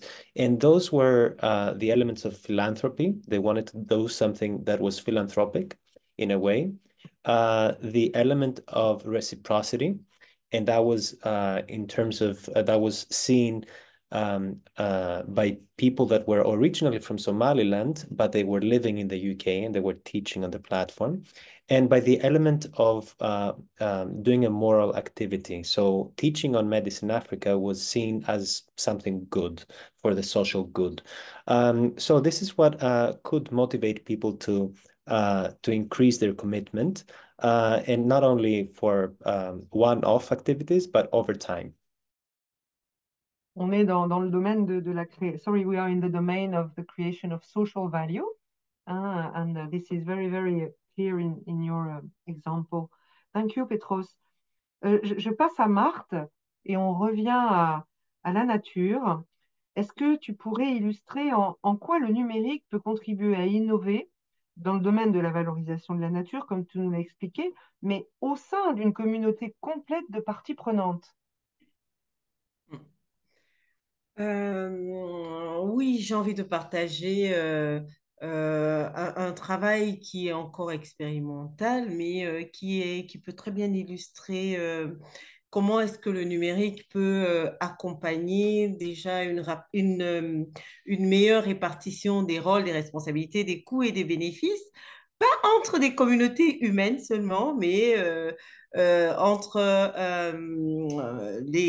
une communauté d'éléphants et des communautés locales. Ben, il se trouve que dans tout cet environnement international de lutte contre le changement climatique, lutte contre le déclin de la biodiversité, au-delà des discours, il y a que sur le terrain, on a une vraie guerre entre les humains et notamment les animaux, en particulier les éléphants. Les éléphants qui ont le même type d'habitat, les mêmes préférences que les êtres humains. Et il se trouve que dans les approches de développement économique, un pays comme le Gabon, qui est riche en biodiversité et donc qui a fondé son modèle économique sur l'exploitation des ressources naturelles telles que la forêt, se retrouve dans son expansion, dans l'expansion de son exploitation forestière, en train de taper dans les habitats des éléphants. Qu'est-ce qui se passe par la suite? C'est que les éléphants, ils ont faim. Les arbres qu'ils ont l'habitude de consommer, ils ont été coupés. Qu'est-ce qu'ils font? Ils se jettent dans les plantations agro-industrielles de palmiers à huile, de cacao, etc. Et aussi les plantations villageoises de vivriers. En définitive, sur le terrain, les populations disent, écoutez, l'État, vous protégez les éléphants, vos éléphants détruisent nos plantations et en retour, nous attendons d'être indemnisés, sauf que le budget de l'État ne peut pas le supporter. Et donc, grâce aux accords comme l'accord de Paris avec son article sur les partages des bénéfices, etc., l'idée, c'est de valoriser les services rendus par l'éléphant. Comme vous le savez, l'éléphant contribue au développement de la forêt, séquestration de carbone, etc. Donc, l'idée, c'est que grâce au numérique, nous puissions installer des logiciels de reconnaissance ce sont des logiciels de reconnaissance faciale qu'on utilise dans les inventaires de faune. L'idée, c'est de pouvoir, un, reconnaître les familles d'éléphants qui sont autour des villages, deux, caractériser les services qu'ils rendent, donc pouvoir comptabiliser la capacité de séquestration de carbone des forêts dans les zones dédiées et s'assurer que ce carbone est maintenu et évolue dans le temps, de sorte qu'en retour, les communautés perçoivent les bénéfices issus de la conservation de ces éléphants. Donc, plutôt que de continuer à considérer les éléphants comme les ennemis à abattre, l'idée, c'est de les encourager à les protéger et en retour, après diverses évaluations, on peut attester que les populations d'éléphants sont maintenues ou alors elles ont augmenté, la forêt est restée intacte, paiement en échange donc de ces services environnementaux au bénéfice des communautés qui peuvent soit compenser les destructions de leurs plantations ou alors utiliser ces revenus pour améliorer leurs conditions de vie. Donc, on a là un exemple. Grâce au logiciel de reconnaissance faciale installé dans les caméras pièges habituelles, on est capable non seulement d'avoir des photos des animaux qui passent dans la zone, mais en plus, on est capable de reconnaître les individus, ce qui ne se faisait pas avant le numérique, parce qu'avant, on avait certes des milliers de photos qui étaient prises par les caméras, mais c'était difficile de les interpréter parce qu'on a affaire à des milliers de données. Et aujourd'hui, grâce au numérique, on peut non seulement les analyser, les classer, mais aussi les utiliser comme argument de négociation financière. Voilà.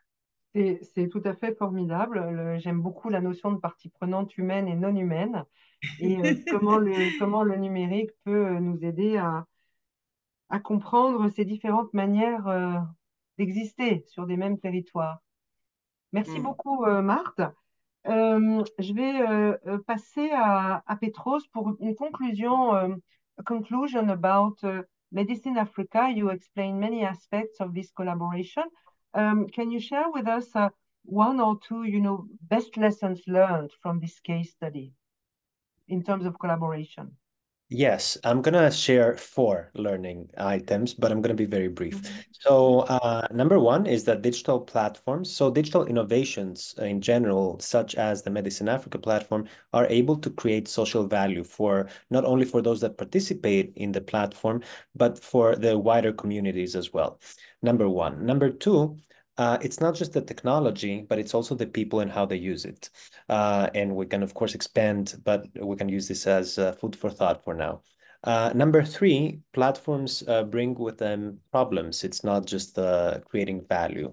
And number 4, not only do they bring problems, I mean, the problems are not a problem themselves, because the platforms, they can provide the means for the participants to address those problems and to create sustainable ecosystems by essentially transferring the knowledge and creating local knowledge hubs in Africa. And that concludes the 4 learning points from my study that are relevant to this panel. Thank you, Petros.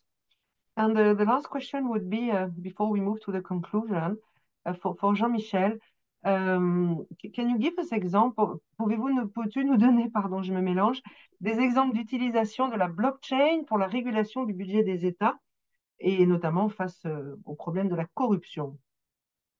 La blockchain, c'est un exemple intéressant parce qu'effectivement, ça fait partie pour moi de ces exemples de technologie qui ont des vrais cas d'usage en Afrique, alors qu'on ne penserait pas forcément les voir sur le continent. On a parlé du mobile payment tout à l'heure. La e-santé est aussi un autre exemple où on a des coups d'avance. Et la blockchain, en fait, permet de compenser en Afrique le manque finalement de tiers de confiance. Les tiers de confiance sont en manque en Afrique, car la poste est peu développée, les banques ne sont pas toutes présentes, il y a très peu de notaires, etc. Et la blockchain, finalement, qui est un livre ouvert qui permet de partager des informations pour qu'on puisse les échanger, c'est un moyen assez utile. Et il y a de plus en plus d'entreprises, typiquement en Afrique du Nord, qui utilisent la blockchain pour les smart contracts, donc pour la contractualisation, je pense, des compagnies d'électricité, par exemple. Et effectivement, il y a un pilote assez intéressant, enfin plus qu'un pilote, puisque c'était déployé en entier au Burkina Faso, pourtant pays qui connaît des difficultés depuis quelques années, et bien c'est le premier pays au monde dont une partie du budget de l'État est suivie via de la blockchain. Ça fait des financements allemands de la KfW, et qui permet en fait de suivre toutes les procédures d'appel d'offres, de non-objection, d'attribution d'un certain nombre de marchés publics, et après de suivre leur réalisation, de dire bah, on a atteint tel palier, tel niveau, etc., ce qui nécessite, enfin, ce qui est créateur actuellement, incite à faire un décaissement, et donc tel ministère donne tel ordre de décaissement de tel montant via la Banque centrale pour payer tel prestataire.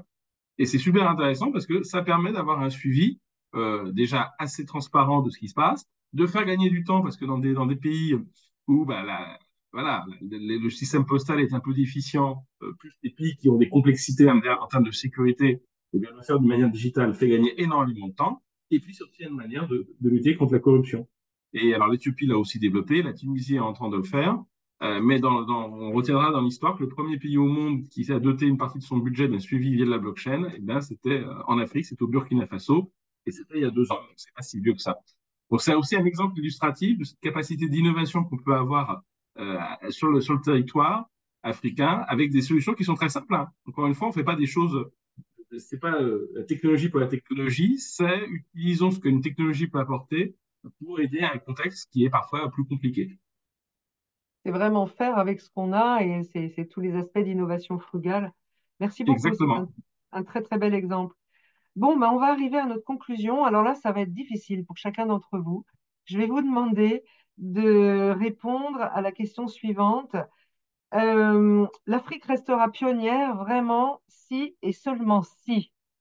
Est-ce que vous pouvez chacun donc identifier et partager avec nous la principale priorité pour que l'Afrique puisse continuer à innover et être souvent pionnière dans ce domaine de l'inclusion numérique? Alors, je vais commencer par les dames. Je vais demander à Sandrine. Alors pour moi, l'Afrique sera vraiment pionnière dans l'inclusion numérique si et seulement si elle continue tous les efforts en termes d'accès à l'éducation. Je remets l'éducation au centre pour libérer vraiment tout le potentiel de cette jeunesse africaine qui est là et qui n'attend que d'être libérée. Donc l'éducation, clairement. L'éducation, et notamment des jeunes. Merci Sandrine. Marthe, quelle serait ta priorité? Eh ben, pour moi, la priorité, ce serait d'oser. Oser le faire, oser y croire. Parce que on voit bien dans la pratique, la fracture numérique, elle est aussi un peu un état d'esprit entre les jeunes et les moins jeunes, la volonté de changer et la peur et le risque de ne pas y arriver, le risque d'échouer, la peur du changement. Et donc, pour moi, il faut que l'Afrique arrive à oser. Merci. Merci. À vous. Évidemment, ça se passe aussi dans la tête, tout ça. Merci beaucoup, Marthe. Petros, what would be the main priority according to you? So for me, it would be, Africa would show its pioneering position if its people took over and appropriated the knowledge that Africa nowadays has access to through digital innovations and digital platforms and make it work for its people. So the localization or Exactly. indigenization of the knowledge that can be acquired thanks to digital. Thank you. Et Erwan, quelle serait ta priorité? Moi ma conviction de fond, c'est que l'Afrique, c'est un continent d'entrepreneurs beaucoup plus que d'autres, parce que peut-être ils rencontrent plus de difficultés et ils ont moins de moyens, souvent. Et je vais revenir au premier thème, donc je vais peut-être pas être très original, mais je pense que si on arrive à mettre en place les quelques infrastructures digitales dont on a parlé au début, autour de l'identité, autour du consent management, autour de l'open banking, pour les domaines qui me concernent, il y a quelques infrastructures à mettre en place pour que l'innovation explose en Afrique, parce qu'aujourd'hui, il y a beaucoup d'innovation en Afrique avec très peu de moyens.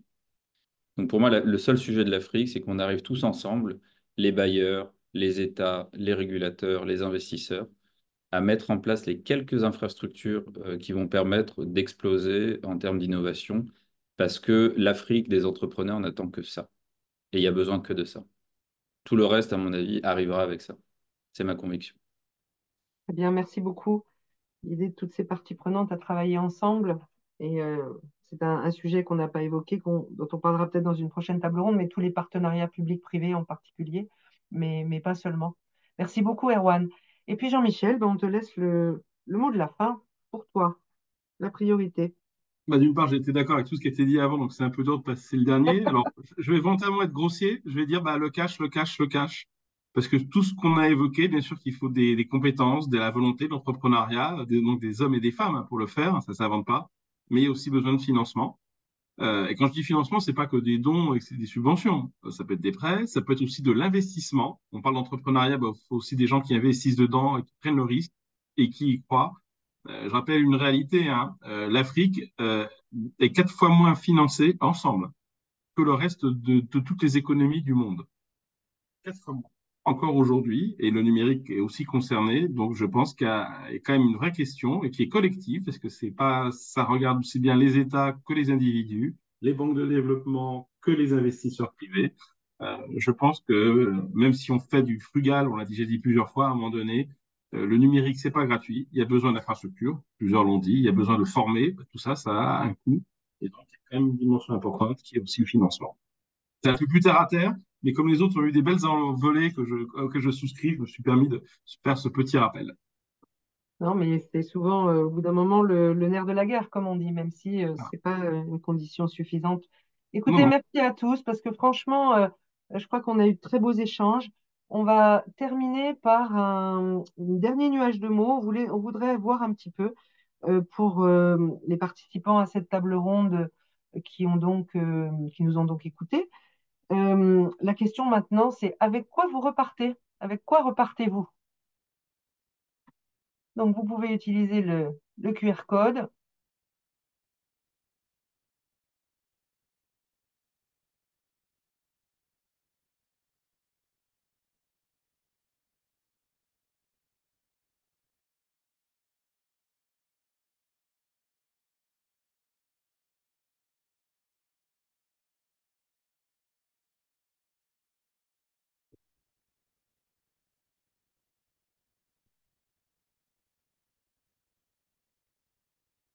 Alors, est-ce qu'on peut mettre le nuage de mots, le partager Suspense. visuellement?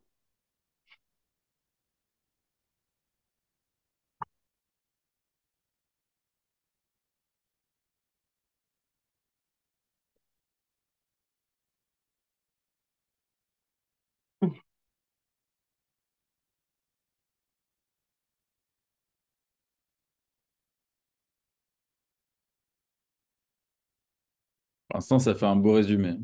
Oui, je crois que ça fait un beau résumé.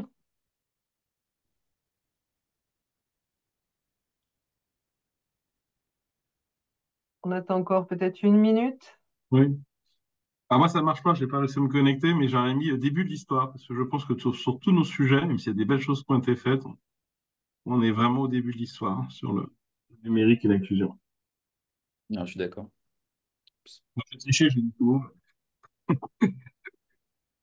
Début de l'histoire et j'aime bien l'espoir parce que en début C'est d'histoire, c'est c'est bien. aussi dedans, oui, pour moi. Oui, oui. Et voir le verre à moitié plein. Exactement.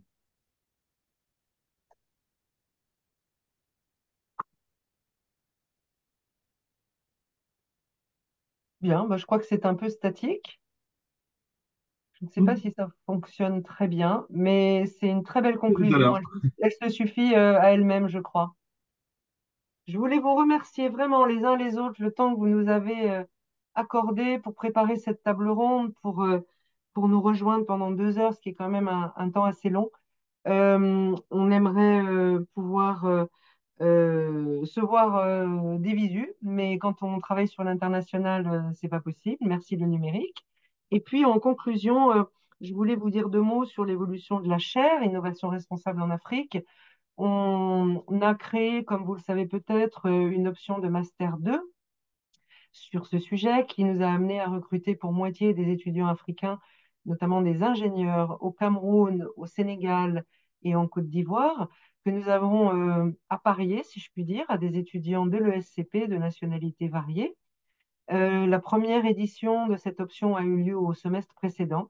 Elle s'est tout à fait bien déroulée. Ça nous a permis de tester un certain nombre des options que nous avions prises, notamment le voyage d'études au Sénégal qui s'est déroulé grâce au soutien de l'Institut supérieur du management de Dakar, pardon, et qui nous a fait aller sur le terrain. Et puis, on a utilisé aussi le numérique pour faire la deuxième partie des cours en ligne.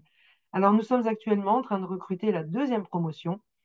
Tout ça pour vous dire que tout se passe très bien et que nous avons là aussi beaucoup d'espoir pour continuer dans cette direction.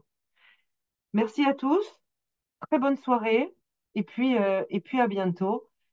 Et un replay va être accessible pour ceux qui n'auront pas pu nous rejoindre, qui je pense étaient en fait assez nombreux. Merci à vous, bonne soirée. Au revoir. Merci. Merci. Merci Nathalie. Merci. Au Bye bye. revoir. Thank Au you. revoir. Bye.